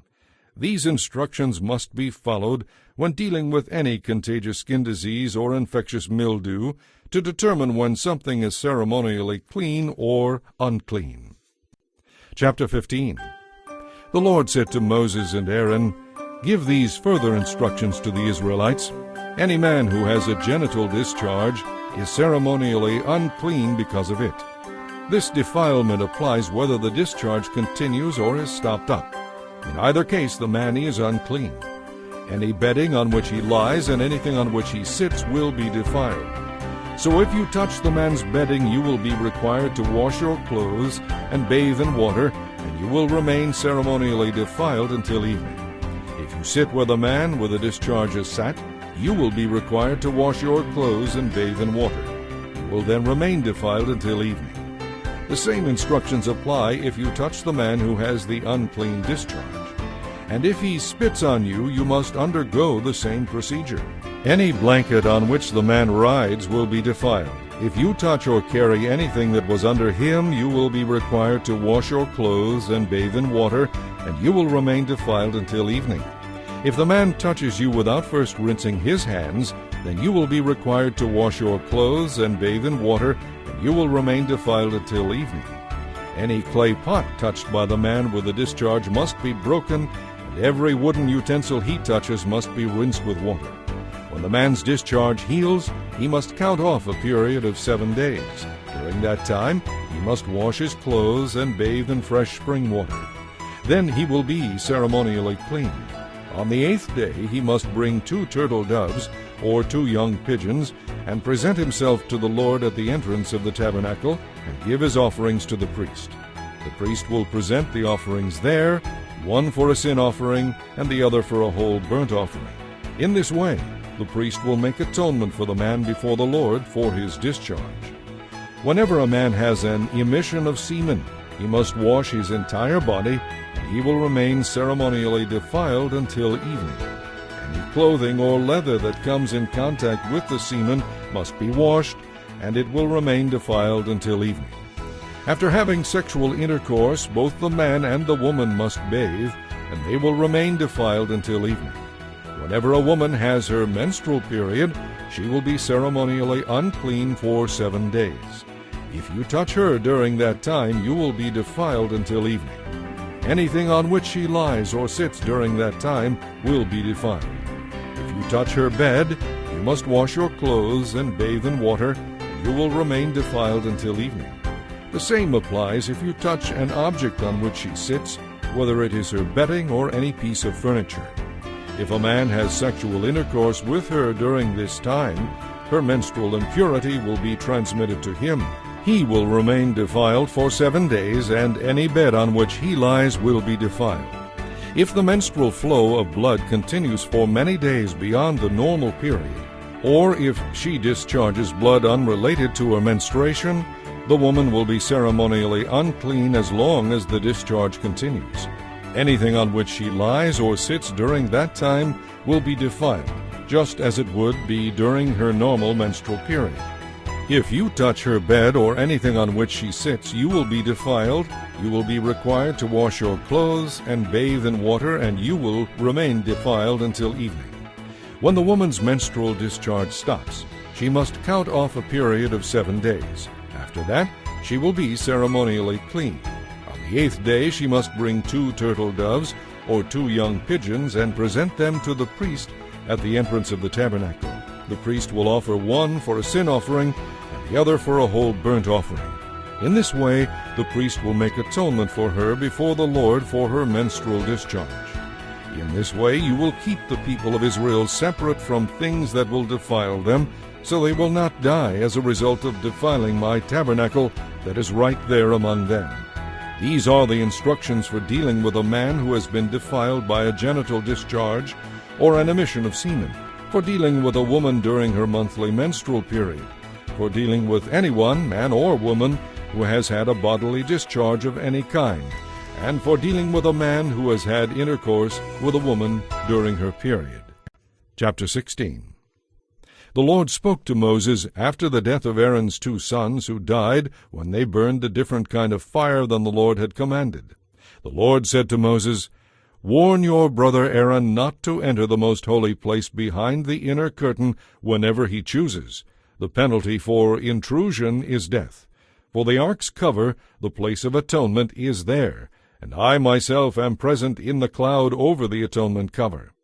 When Aaron enters the sanctuary area, he must follow these instructions fully. He must first bring a young bull for a sin offering and a ram for a whole burnt offering. Then he must wash his entire body and put on his linen tunic and the undergarments worn next to his body. He must tie the linen sash around his waist and put the linen turban on his head. These are his sacred garments. The people of Israel must then bring him 2 male goats for a sin offering and a ram for a whole burnt offering. Aaron will present the bull as a sin offering to make atonement for himself and his family. Then he must bring the 2 male goats and present them to the Lord at the entrance of the tabernacle. He is to cast sacred lots to determine which goat will be sacrificed to the Lord and which one will be the scapegoat. The goat chosen to be sacrificed to the Lord will be presented by Aaron as a sin offering. The goat chosen to be the scapegoat will be presented to the Lord alive. When it is sent away into the wilderness, it will make atonement for the people. Then Aaron will present the young bull as a sin offering for himself and his family. After he has slaughtered this bull for the sin offering, he will fill an incense burner with burning coals from the altar that stands before the Lord. Then, after filling both his hands with fragrant incense, he will carry the burner and incense behind the inner curtain. There, in the Lord's presence, he will put the incense on the burning coals so that a cloud of incense will rise over the ark's cover, the place of atonement, that rests on the ark of the covenant. If he follows these instructions, he will not die. Then he must dip his finger into the blood of the bull and sprinkle it on the front of the atonement cover, and then 7 times against the front of the ark. Then Aaron must slaughter the goat as a sin offering for the people, and bring its blood behind the inner curtain. There he will sprinkle the blood on the atonement cover and against the front of the ark, just as he did with the bull's blood. In this way he will make atonement for the most holy place, and he will do the same for the entire tabernacle, because of the defiling sin and rebellion of the Israelites. No one else is allowed inside the tabernacle while Aaron goes in to make atonement for the most holy place. No one may enter until he comes out again after making atonement for himself, his family, and all the Israelites. Then Aaron will go out to make atonement for the altar that stands before the Lord by smearing some of the blood from the bull and the goat on each of the altar's horns. Then he must dip his finger into the blood and sprinkle it 7 times over the altar. In this way he will cleanse it from Israel's defilement and return it to its former holiness. When Aaron has finished making atonement for the most holy place, the tabernacle, and the altar, he must bring the living goat forward. He is to lay both of his hands on the goat's head and confess over it all the sins and rebellion of the Israelites. In this way he will lay the people's sins on the head of the goat. Then he will send it out into the wilderness, led by a man chosen for this task. After the man sets it free in the wilderness, the goat will carry all the people's sins upon itself into a desolate land. As Aaron enters the tabernacle, he must take off the linen garments he wore when he entered the most holy place, and he must leave the garments there. Then he must bathe his entire body with water in a sacred place, put on his garments, and go out to sacrifice his own whole burnt offering and the whole burnt offering for the people. In this way he will make atonement for himself and for the people. He must also burn all the fat of the sin offering on the altar. The man chosen to send the goat out into the wilderness as a scapegoat must wash his clothes and bathe in water. Then he may return to the camp. The bull and goat given as sin offerings, whose blood Aaron brought into the most holy place to make atonement for Israel, will be carried outside the camp to be burned. This includes the animal's hides, the internal organs, and the dung. The man who does the burning must wash his clothes and bathe himself in water before returning to the camp. On the appointed day in early autumn, you must spend the day fasting and not do any work. This is a permanent law for you, and it applies to those who are Israelites by birth, as well as to the foreigners living among you. On this day atonement will be made for you, and you will be cleansed from all your sins in the Lord's presence. It will be a Sabbath day of total rest, and you will spend the day in fasting. This is a permanent law for you. In future generations, the atonement ceremony will be performed by the anointed high priest who serves in place of his ancestor Aaron. He will put on the holy linen garments and make atonement for the most holy place, the tabernacle, the altar, the priests, and the entire community. This is a permanent law for you to make atonement for the Israelites once each year. Moses followed all these instructions that the Lord had given to him.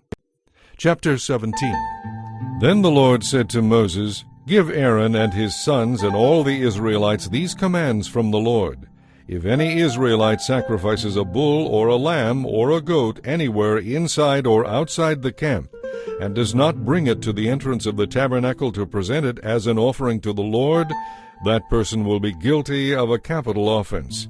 Such a person has shed blood and must be cut off from the community. This rule will stop the Israelites from sacrificing animals in the open fields. It will cause them to bring their sacrifices to the priest at the entrance of the tabernacle, so he can present them to the Lord as peace offerings. That way the priest will be able to sprinkle the blood and burn the fat on the Lord's altar at the entrance of the tabernacle, and it will be very pleasing to the Lord. The people must no longer be unfaithful to the Lord by offering sacrifices to evil spirits out in the fields. This is a permanent law for them to be kept generation after generation. Give them this command as well, which applies both to Israelites and to the foreigners living among you.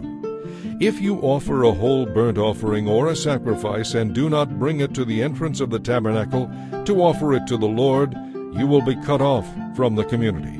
And I will turn against anyone, whether an Israelite or a foreigner living among you, who eats or drinks blood in any form. I will cut off such a person from the community, for the life of any creature is in its blood. I have given you the blood so you can make atonement for your sins. It is the blood, representing life, that brings you atonement. That is why I said to the Israelites, "You and the foreigners who live among you must never eat or drink blood." And this command applies both to Israelites and to the foreigners living among you. If you go hunting and kill an animal or bird that is approved for eating, you must drain out the blood and cover it with earth. The life of every creature is in the blood. That is why I have told the people of Israel never to eat or drink it, for the life of any bird or animal is in the blood. So whoever eats or drinks blood must be cut off.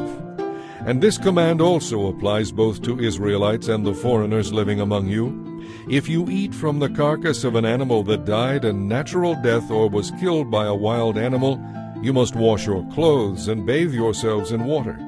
Then you will remain ceremonially unclean until evening. After that, you will be considered clean. But if you do not wash your clothes and bathe, you will be held responsible. Chapter 18. Then the Lord said to Moses, "Say this to your people, the Israelites, I, the Lord, am your God. So do not act like the people in Egypt, where you used to live, or like the people of Canaan, where I am taking you. You must not imitate their way of life. You must obey all my regulations and be careful to keep my laws. For I, the Lord, am your God. If you obey my laws and regulations, you will find life through them. I am the Lord. You must never have sexual intercourse with a close relative, for I am the Lord. Do not violate your father by having sexual intercourse with your mother. She is your mother. You must never have intercourse with her. Do not have sexual intercourse with any of your father's wives, for this would violate your father. Do not have sexual intercourse with your sister or half-sister, whether she is your father's daughter or your mother's daughter, whether she was brought up in the same family or somewhere else. Do not have sexual intercourse with your granddaughter, whether your son's daughter or your daughter's daughter. That would violate you. Do not have sexual intercourse with the daughter of any of your father's wives. She is your half-sister. Do not have intercourse with your aunt, your father's sister, because she is your father's close relative. Do not have sexual intercourse with your aunt, your mother's sister, because she is your mother's close relative. And do not violate your uncle, your father's brother, by having sexual intercourse with his wife. She also is your aunt. Do not have sexual intercourse with your daughter-in-law. She is your son's wife. Do not have intercourse with your brother's wife, this would violate your brother. Do not have sexual intercourse with both a woman and her daughter, or marry both a woman and her granddaughter, whether her son's daughter or her daughter's daughter. They are close relatives, and to do this would be a horrible wickedness. Do not marry a woman and her sister, because they will be rivals. But if your wife dies, then it is all right to marry her sister. Do not violate a woman by having sexual intercourse with her during her period of menstrual impurity. Do not defile yourself by having sexual intercourse with your neighbor's wife. Do not give any of your children as a sacrifice to Molech, for you must not profane the name of your God. I am the Lord. Do not practice homosexuality. It is a detestable sin. A man must never defile himself by having sexual intercourse with an animal, and a woman must never present herself to a male animal in order to have intercourse with it. This is a terrible perversion.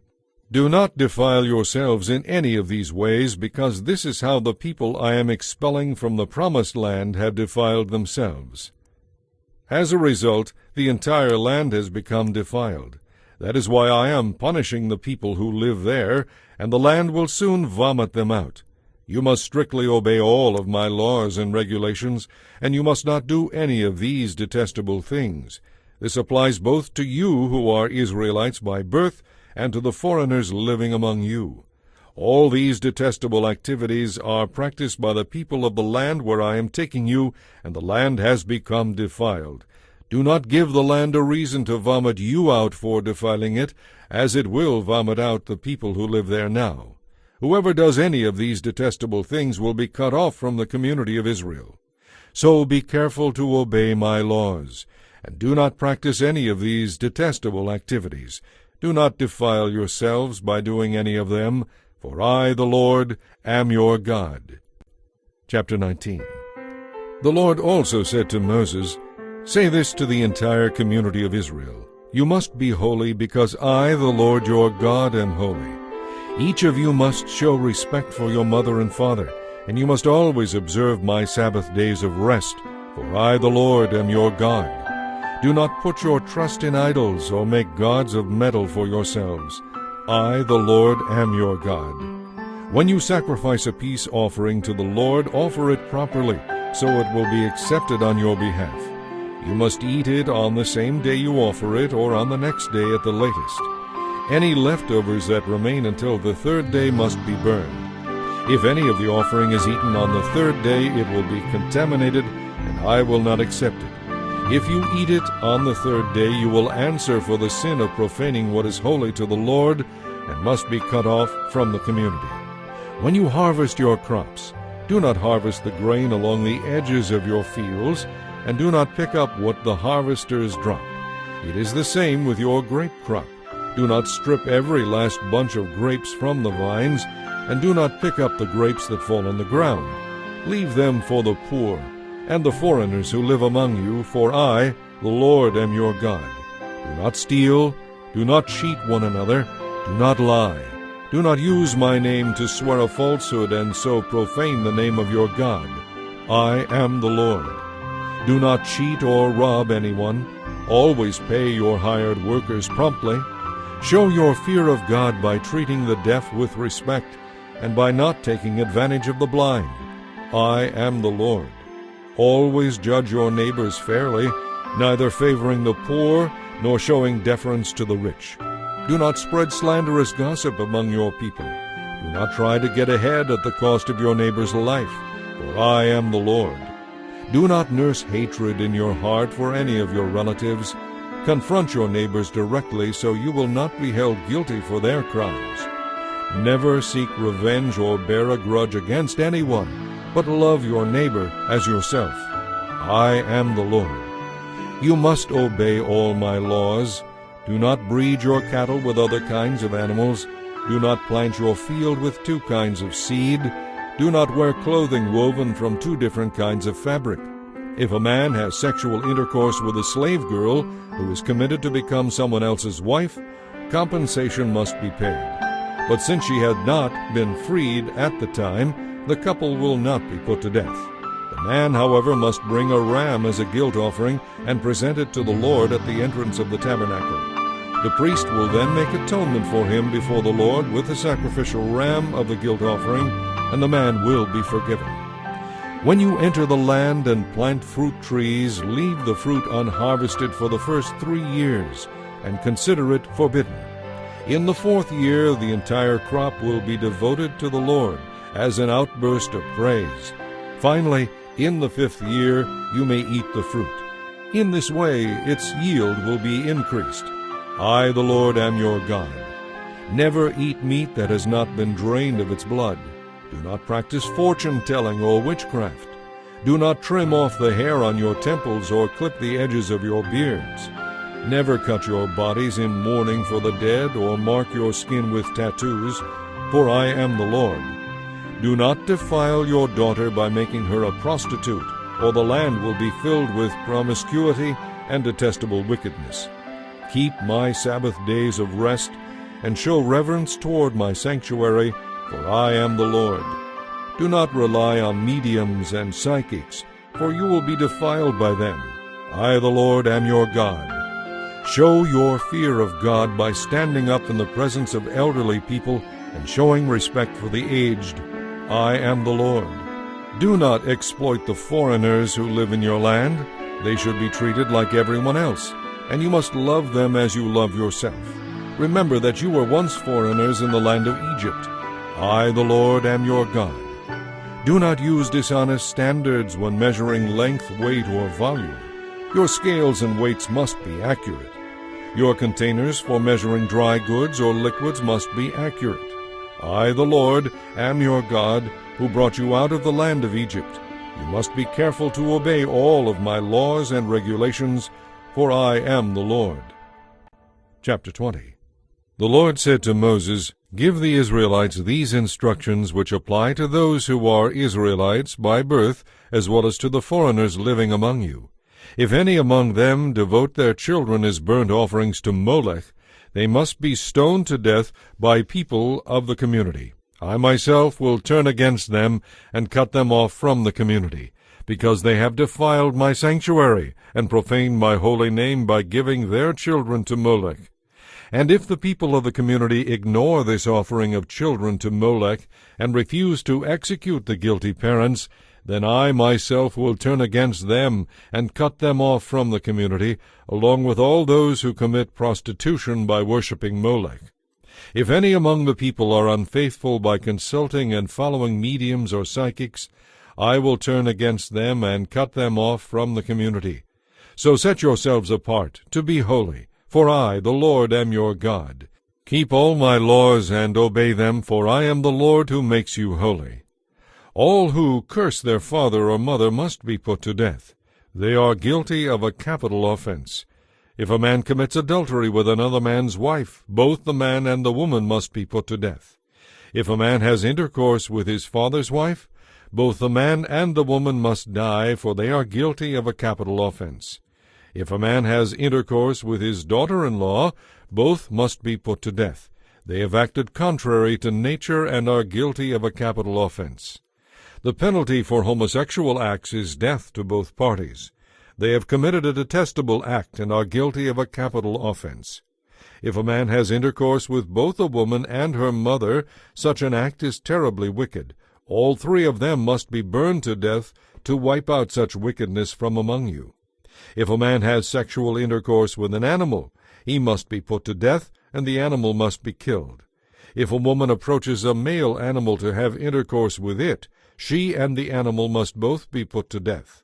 Both must die, for they are guilty of a capital offense. If a man has sexual intercourse with his sister, the daughter of either his father or his mother, it is a terrible disgrace. Both of them must be publicly cut off from the community. Since the man has had intercourse with his sister, he will suffer the consequences of his guilt. If a man has intercourse with a woman suffering from a hemorrhage, both of them must be cut off from the community, because he exposed the source of her flow, and she allowed him to do it. If a man has sexual intercourse with his aunt, whether his mother's sister or his father's sister, he has violated a close relative. Both parties are guilty of a capital offense. If a man has intercourse with his uncle's wife, he has violated his uncle. Both the man and woman involved are guilty of a capital offense and will die childless. If a man marries his brother's wife, it is an act of impurity. He has violated his brother, and the guilty couple will remain childless. You must carefully obey all my laws and regulations, otherwise the land to which I am bringing you will vomit you out. Do not live by the customs of the people whom I will expel before you. It is because they do these terrible things that I detest them so much. But I have promised that you will inherit their land, a land flowing with milk and honey. I, the Lord, am your God, who has set you apart from all other people. You must therefore make a distinction between ceremonially clean and unclean animals, and between clean and unclean birds. You must not defile yourselves by eating any animal or bird or creeping creature that I have forbidden. You must be holy, because I, the Lord, am holy. I have set you apart from all other people to be my very own.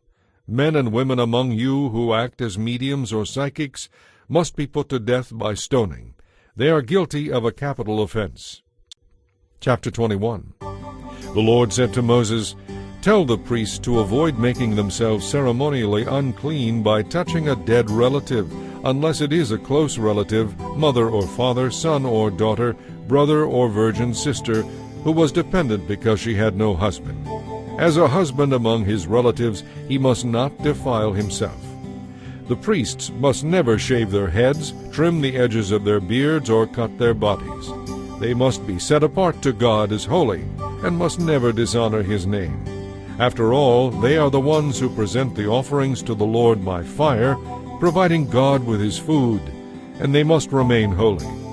The priests must not marry women defiled by prostitution, or women who have been divorced, for the priests must be set apart to God as holy. You must treat them as holy because they offer up food to your God. You must consider them holy because I, the Lord, am holy, and I make you holy. If a priest's daughter becomes a prostitute, defiling her father's holiness as well as herself, she must be burned to death. The high priest, who has had the anointing oil poured on his head and has been ordained to wear the special priestly garments, must never let his hair hang loose or tear his clothing.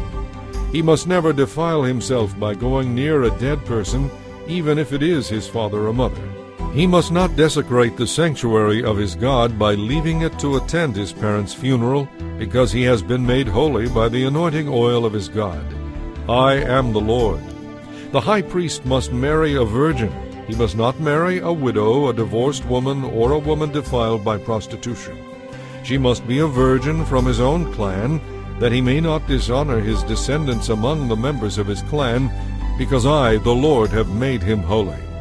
Then the Lord said to Moses, Tell Aaron that in all future generations his descendants who have physical defects will not qualify to offer food to their God.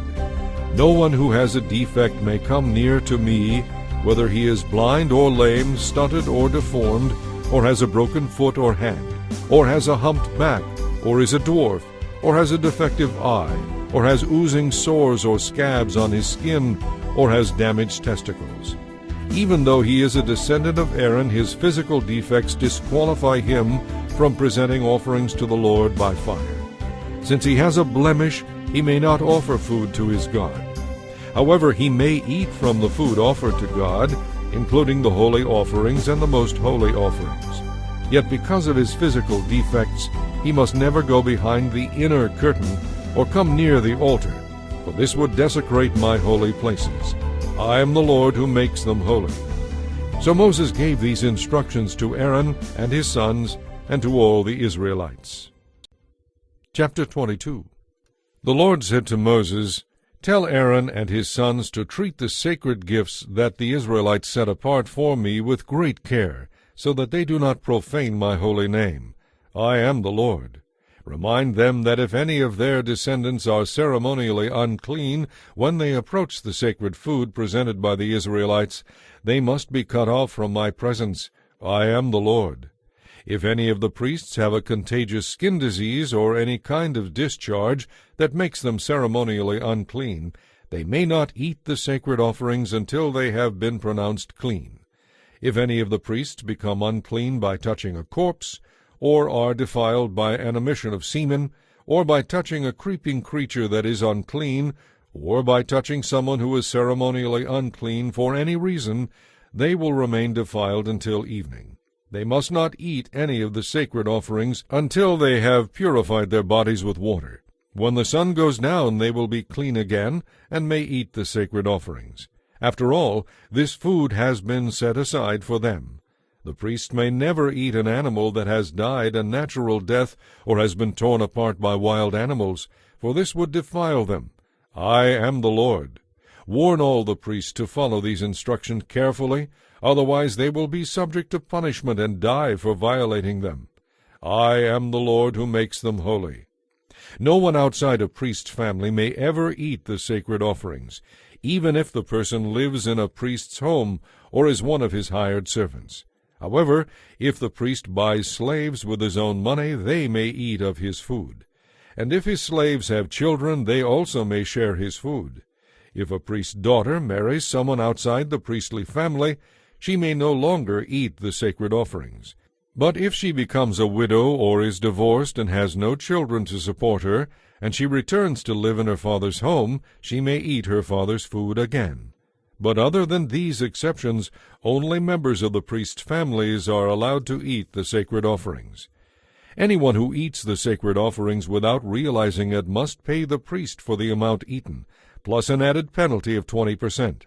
No one may defile the sacred offerings brought to the Lord by the Israelites by allowing unauthorized people to eat them. The negligent priest would bring guilt upon the people and require them to pay compensation. I am the Lord who makes them holy.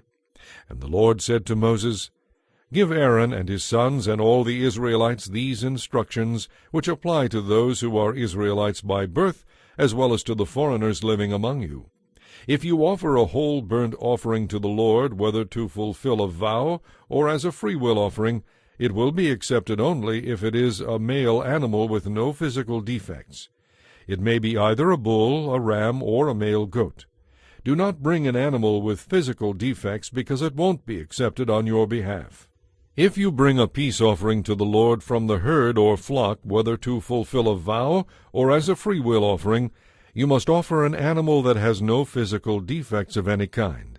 An animal that is blind, injured, mutilated, or that has a growth, an open sore, or a scab, must never be offered to the Lord by fire on the altar.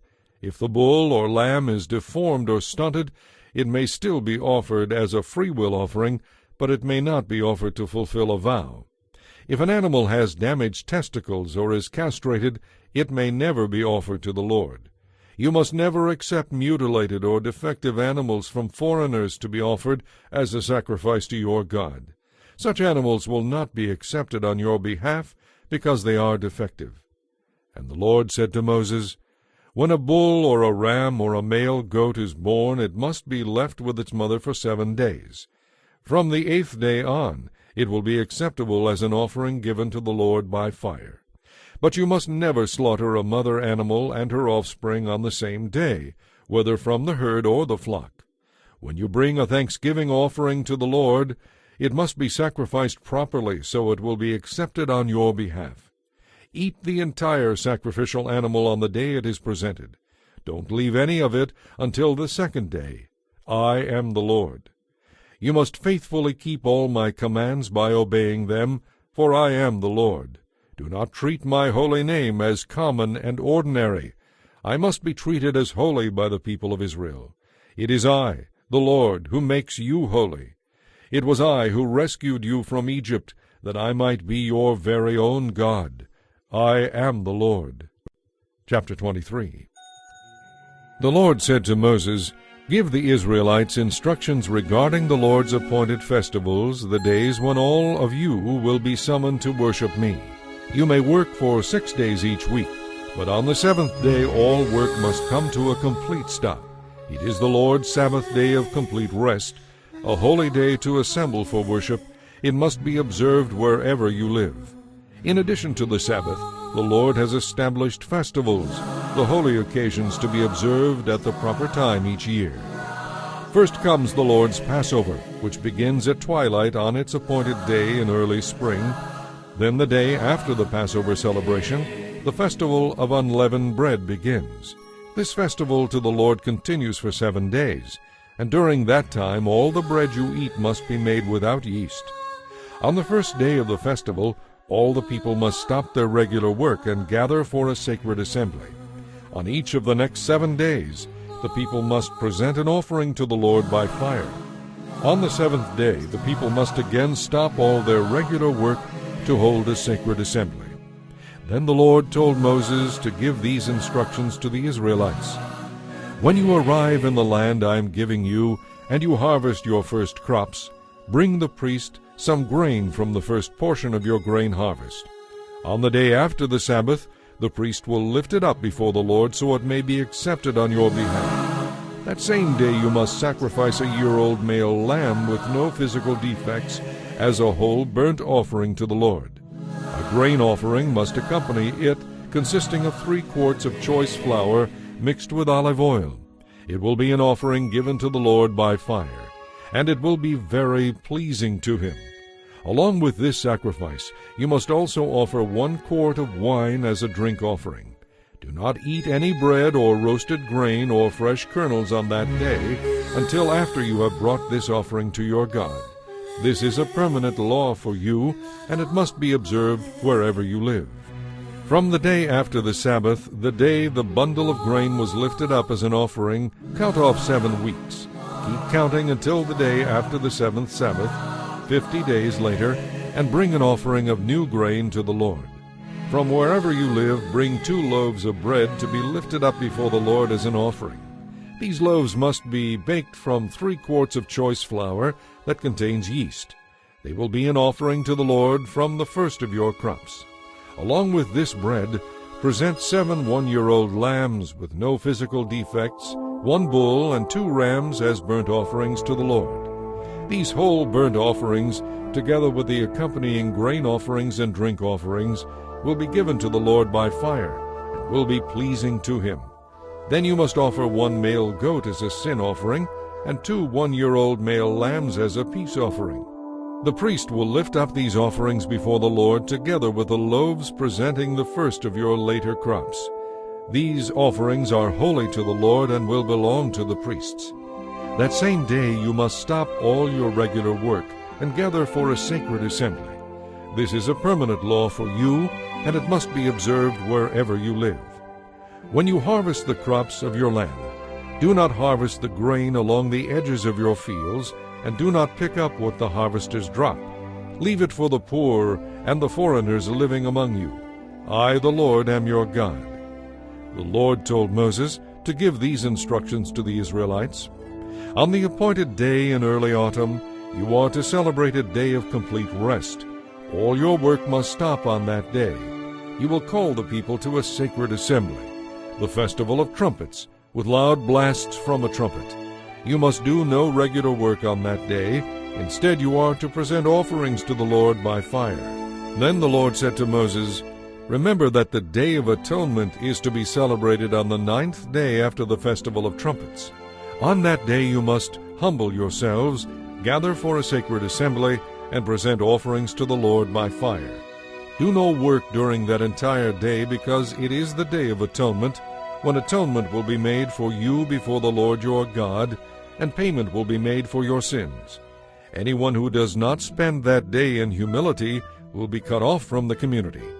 And I will destroy anyone among you who does any kind of work on that day. You must do no work at all. This is a permanent law for you, and it must be observed wherever you live. This will be a Sabbath day of total rest for you, and on that day you must humble yourselves.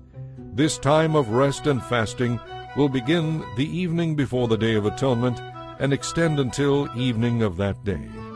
And the Lord said to Moses, Tell the Israelites to begin the festival of shelters on the 5th day after the Day of Atonement. This festival to the Lord will last for 7 days. It will begin with a sacred assembly on the first day, and all your regular work must stop. On each of the 7 festival days, you must present offerings to the Lord by fire. On the 8th day, you must gather again for a sacred assembly and present another offering to the Lord by fire. This will be a solemn closing assembly, and no regular work may be done that day. These are the Lord's appointed annual festivals. Celebrate them by gathering in sacred assemblies to present all the various offerings to the Lord by fire, whole burnt offerings and grain offerings, sacrificial meals and drink offerings, each on its proper day. These festivals must be observed in addition to the Lord's regular Sabbath days. And these offerings must be given in addition to your personal gifts, the offerings you make to accompany your vows, and any free will offerings that you present to the Lord. Now on the first day of the festival of shelters, after you have harvested all the produce of the land, you will begin to celebrate this 7-day festival to the Lord. Remember that the first day and closing 8th day of the festival will be days of total rest. On the first day, gather fruit from citrus trees, and collect palm fronds and other leafy branches and willows that grow by the streams. Then rejoice before the Lord your God for 7 days. You must observe this 7-day festival to the Lord every year. This is a permanent law for you, and it must be kept by all future generations. During the 7 festival days, all of you who are Israelites by birth must live in shelters. This will remind each new generation of Israelites that their ancestors had to live in shelters when I rescued them from the land of Egypt. I, the Lord, am your God. So Moses gave these instructions regarding the annual festivals of the Lord to the Israelites. Chapter 24. The Lord said to Moses, Command the people of Israel to provide you with pure olive oil for the lampstand, so it can be kept burning continually. Aaron will set it up outside the inner curtain of the most holy place in the tabernacle, and must arrange to have the lamps tended continually from evening until morning before the Lord. This is a permanent law for you, and it must be kept by all future generations. The lamps on the pure gold lampstand must be tended continually in the Lord's presence. You must bake 12 loaves of bread from choice flour, using 3 quarts of flour for each loaf. Place the bread in the Lord's presence on the pure gold table, and arrange the loaves in 2 rows, with 6 in each row. Sprinkle some pure frankincense near each row. It will serve as a token offering to be burned in place of the bread, as an offering given to the Lord by fire. Every Sabbath day this bread must be laid out before the Lord on behalf of the Israelites as a continual part of the covenant. Loaves of bread belong to Aaron and his male descendants, who must eat them in a sacred place, for they represent a most holy portion of the offerings given to the Lord by fire. One day a man who had an Israelite mother and an Egyptian father got into a fight with one of the Israelite men. During the fight, this son of an Israelite woman blasphemed the Lord's name.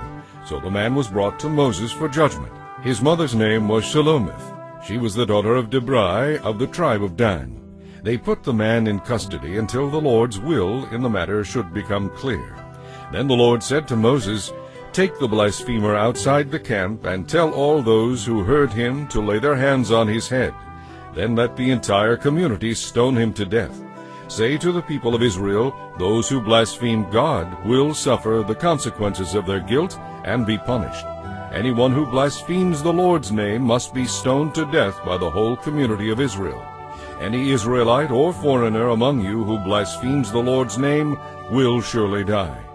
Anyone who takes another person's life must be put to death. Anyone who kills another person's animal must pay it back in full, a live animal for the animal that was killed. Anyone who injures another person must be dealt with according to the injury inflicted, fracture for fracture, eye for eye, tooth for tooth. Whatever anyone does to hurt another person must be paid back in kind. Whoever kills an animal must make full restitution, but whoever kills another person must be put to death. These same regulations apply to Israelites by birth and foreigners who live among you. I, the Lord, am your God. After Moses gave all these instructions to the Israelites, they led the blasphemer outside the camp and stoned him to death, just as the Lord had commanded Moses. Chapter 25. While Moses was on Mount Sinai, the Lord said to him, Give these instructions to the Israelites. When you have entered the land I am giving you as an inheritance, the land itself must observe a Sabbath to the Lord every 7th year. For 6 years you may plant your fields and prune your vineyards and harvest your crops. But during the 7th year the land will enjoy a Sabbath year of rest to the Lord. Do not plant your crops or prune your vineyards during that entire year. And don't store away the crops that grow naturally, or process the grapes that grow on your unpruned vines. The land is to have a year of total rest. But you, your male and female slaves, your hired servants, and any foreigners who live with you may eat the produce that grows naturally during the Sabbath year. And your livestock and the wild animals will also be allowed to eat of the land's bounty. In addition, you must count off 7 Sabbath years, 7 years times 7, adding up to 49 years in all. Then on the Day of Atonement of the 50th year, blow the trumpets loud and long throughout the land. This year will be set apart as holy, a time to proclaim release for all who live there.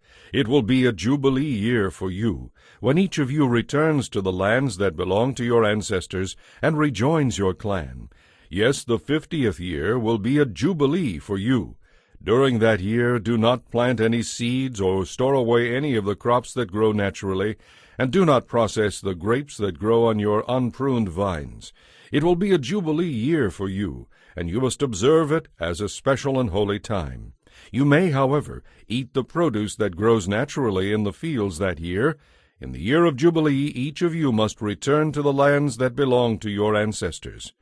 When you make an agreement with a neighbor to buy or sell property, you must never take advantage of each other. When you buy land from your neighbor, the price of the land should be based on the number of years since the last Jubilee. The seller will charge you only for the crop years left until the next year of Jubilee. The more the years, the higher the price. The fewer the years, the lower the price. After all, the person selling the land is actually selling you a certain number of harvests. Show your fear of God by not taking advantage of each other. I, the Lord, am your God. If you want to live securely in the land, keep my laws and obey my regulations. Then the land will yield bumper crops, and you will eat your fill and live securely in it. But you might ask, what will we eat during the 7th year, since we are not allowed to plant or harvest crops that year? The answer is, I will order my blessing for you in the 6th year, so the land will produce a bumper crop, enough to support you for 3 years. As you plant the seed in the 8th year, you will still be eating the produce of the previous year. In fact, you will eat from the old crop until the new harvest comes in the 9th year. And remember, the land must never be sold on a permanent basis because it really belongs to me. You are only foreigners and tenants living with me. With every sale of land there must be a stipulation that the land can be redeemed at any time. If any of your Israelite relatives go bankrupt and are forced to sell some inherited land, then a close relative, a kinsman redeemer, may buy it back for them. If there is no one to redeem the land but the person who sold it manages to get enough money to buy it back, then that person has the right to redeem it from the one who bought it. The price of the land will be based on the number of years until the next year of Jubilee. After buying it back, the original owner may then return to the land. But if the original owner cannot afford to redeem it, then it will belong to the new owner until the next year of Jubilee. In the Jubilee year, the land will be returned to the original owner.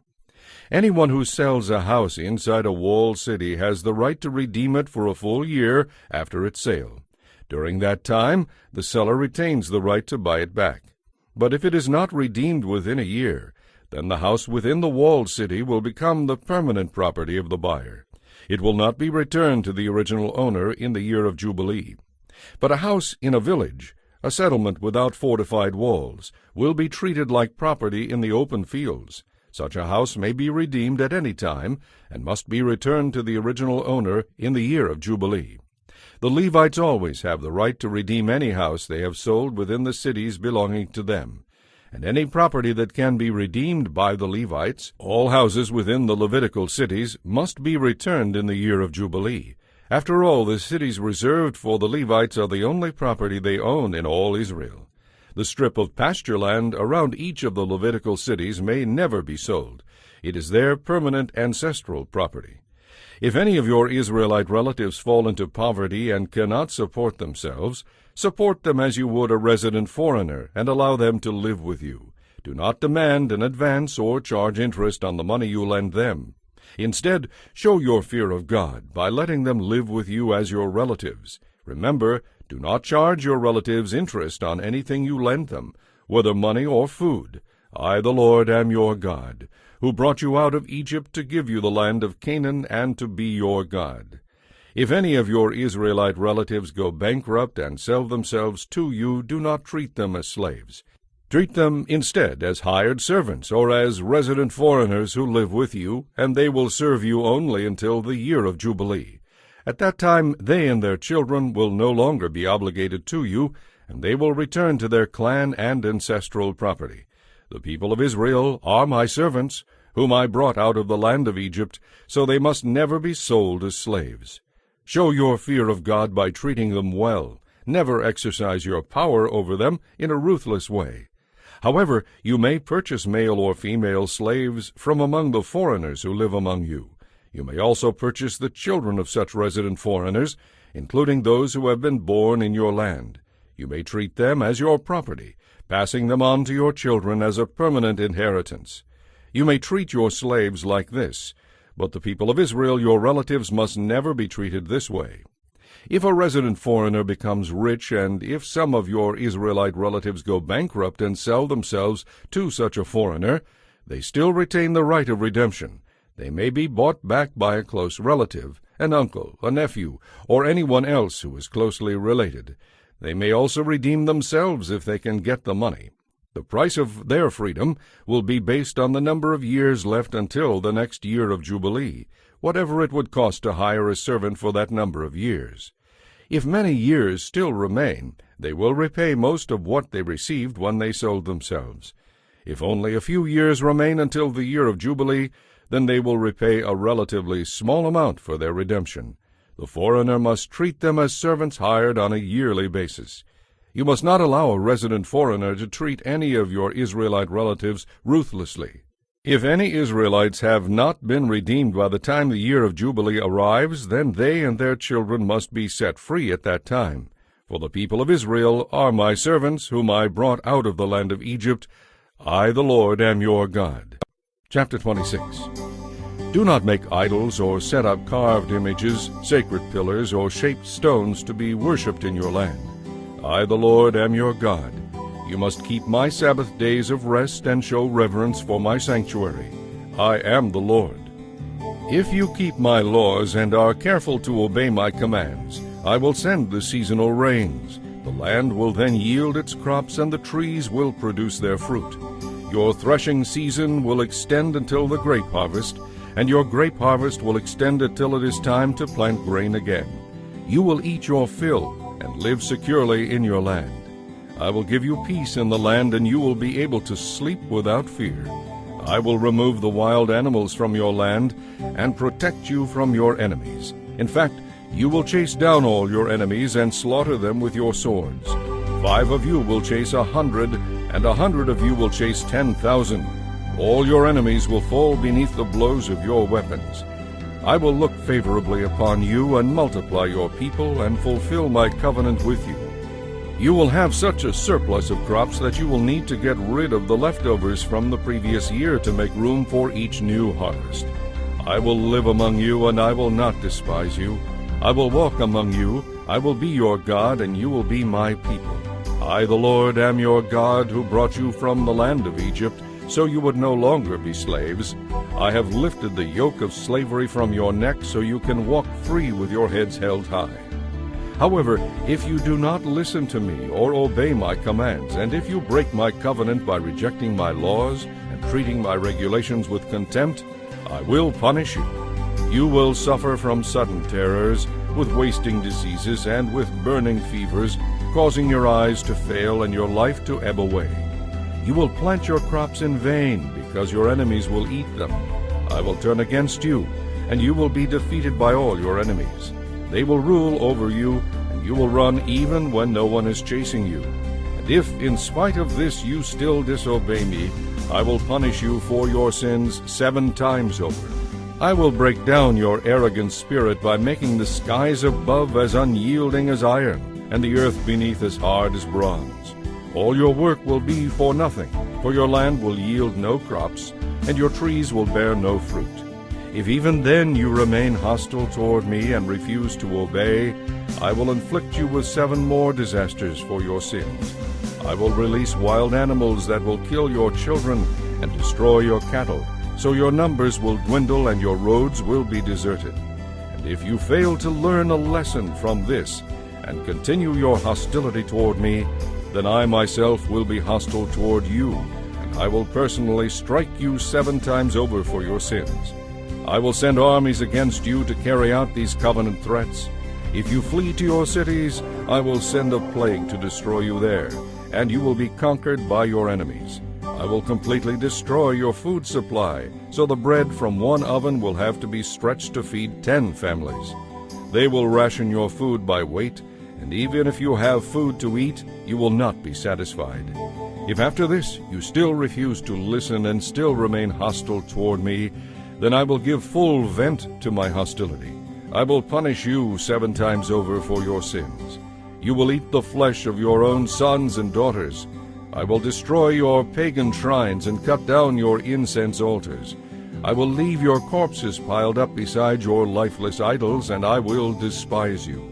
I will make your cities desolate and destroy your places of worship, and I will take no pleasure in your offerings of incense. Yes, I myself will devastate your land.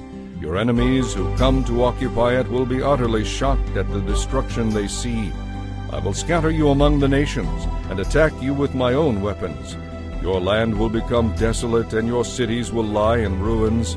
Then at last the land will make up for its missed Sabbath years, as it lies desolate during your years of exile in the land of your enemies. Then the land will finally rest and enjoy its Sabbaths. As the land lies in ruins, it will take the rest you never allowed it to take every 7th year while you lived in it.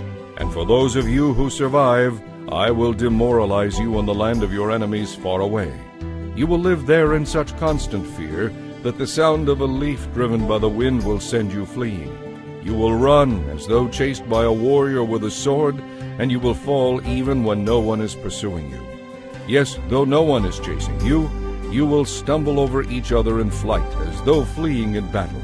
You will have no power to stand before your enemies. You will die among the foreign nations and be devoured in the land of your enemies. Those still left alive will rot away in enemy lands because of their sins and the sins of their ancestors. But at last my people will confess their sins and the sins of their ancestors for betraying me and being hostile toward me. Finally, when I have given full expression to my hostility and have brought them to the land of their enemies, then at last their disobedient hearts will be humbled, and they will pay for their sins. Then I will remember my covenant with Jacob, with Isaac, and with Abraham, and I will remember the land, and the land will enjoy its years of Sabbath rest as it lies deserted. At last the people will receive the due punishment for their sins, for they rejected my regulations and despised my laws. But despite all this, I will not utterly reject or despise them while they are in exile in the land of their enemies. I will not cancel my covenant with them by wiping them out. I, the Lord, am their God. I will remember my ancient covenant with their ancestors, whom I brought out of Egypt while all the nations watched. I, the Lord, am their God. These are the laws, regulations, and instructions that the Lord gave to the Israelites through Moses on Mount Sinai. Chapter 27. The Lord said to Moses, "Give the following instructions to the Israelites. If you make a special vow to dedicate someone to the Lord by paying the value of that person, here is the scale of values to be used. A man between the ages of 20 and 60 is valued at 50 pieces of silver. A woman of that age is valued at 30 pieces of silver. A boy between 5 and 20 is valued at 20 pieces of silver. A girl of that age is valued at 10 pieces of silver. A boy between the ages of 1 month and 5 years is valued at 5 pieces of silver. A girl of that age is valued at 3 pieces of silver. A man older than 60 is valued at 15 pieces of silver. A woman older than 60 is valued at 10 pieces of silver. If you desire to make such a vow but cannot afford to pay the prescribed amount, go to the priest, and he will evaluate your ability to pay. You will then pay the amount decided by the priest. If your vow involves giving a clean animal, one that is acceptable as an offering to the Lord, then your gift to the Lord will be considered holy.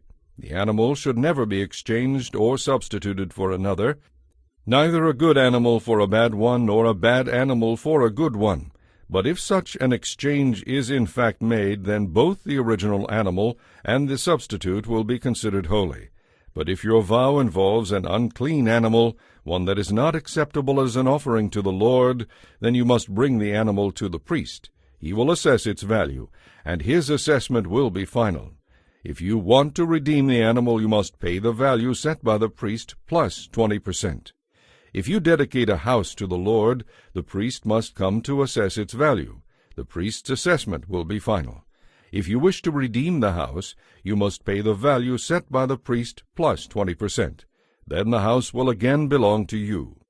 If you dedicate to the Lord a piece of your ancestral property, its value will be assessed by the amount of seed required to plant it. 50 pieces of silver for an area that produces 5 bushels of barley seed.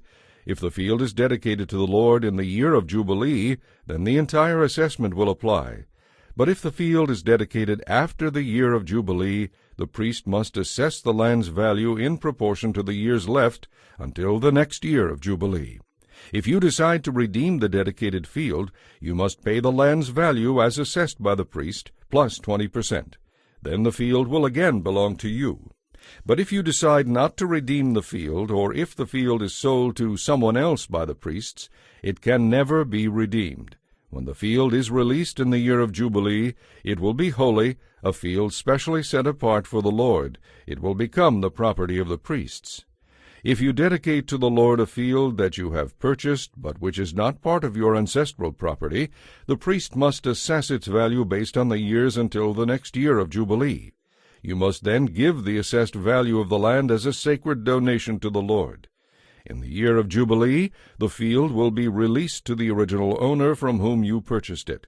All the value assessments must be measured in terms of the standard sanctuary shekel. You must not dedicate to the Lord the firstborn of your cattle or sheep, because the firstborn of these animals already belong to him.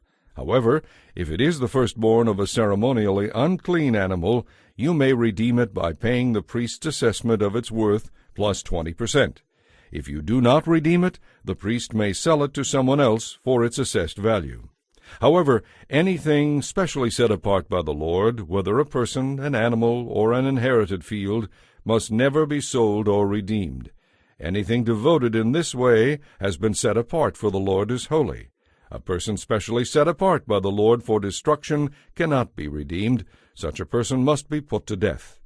1/10 of the produce of the land, whether grain or fruit, belongs to the Lord and must be set apart to him as holy. If you want to redeem the Lord's 1/10 of the fruit or grain, you must pay its value plus 20%. The Lord also owns every 10th animal counted off from your herds and flocks. They are set apart to him as holy.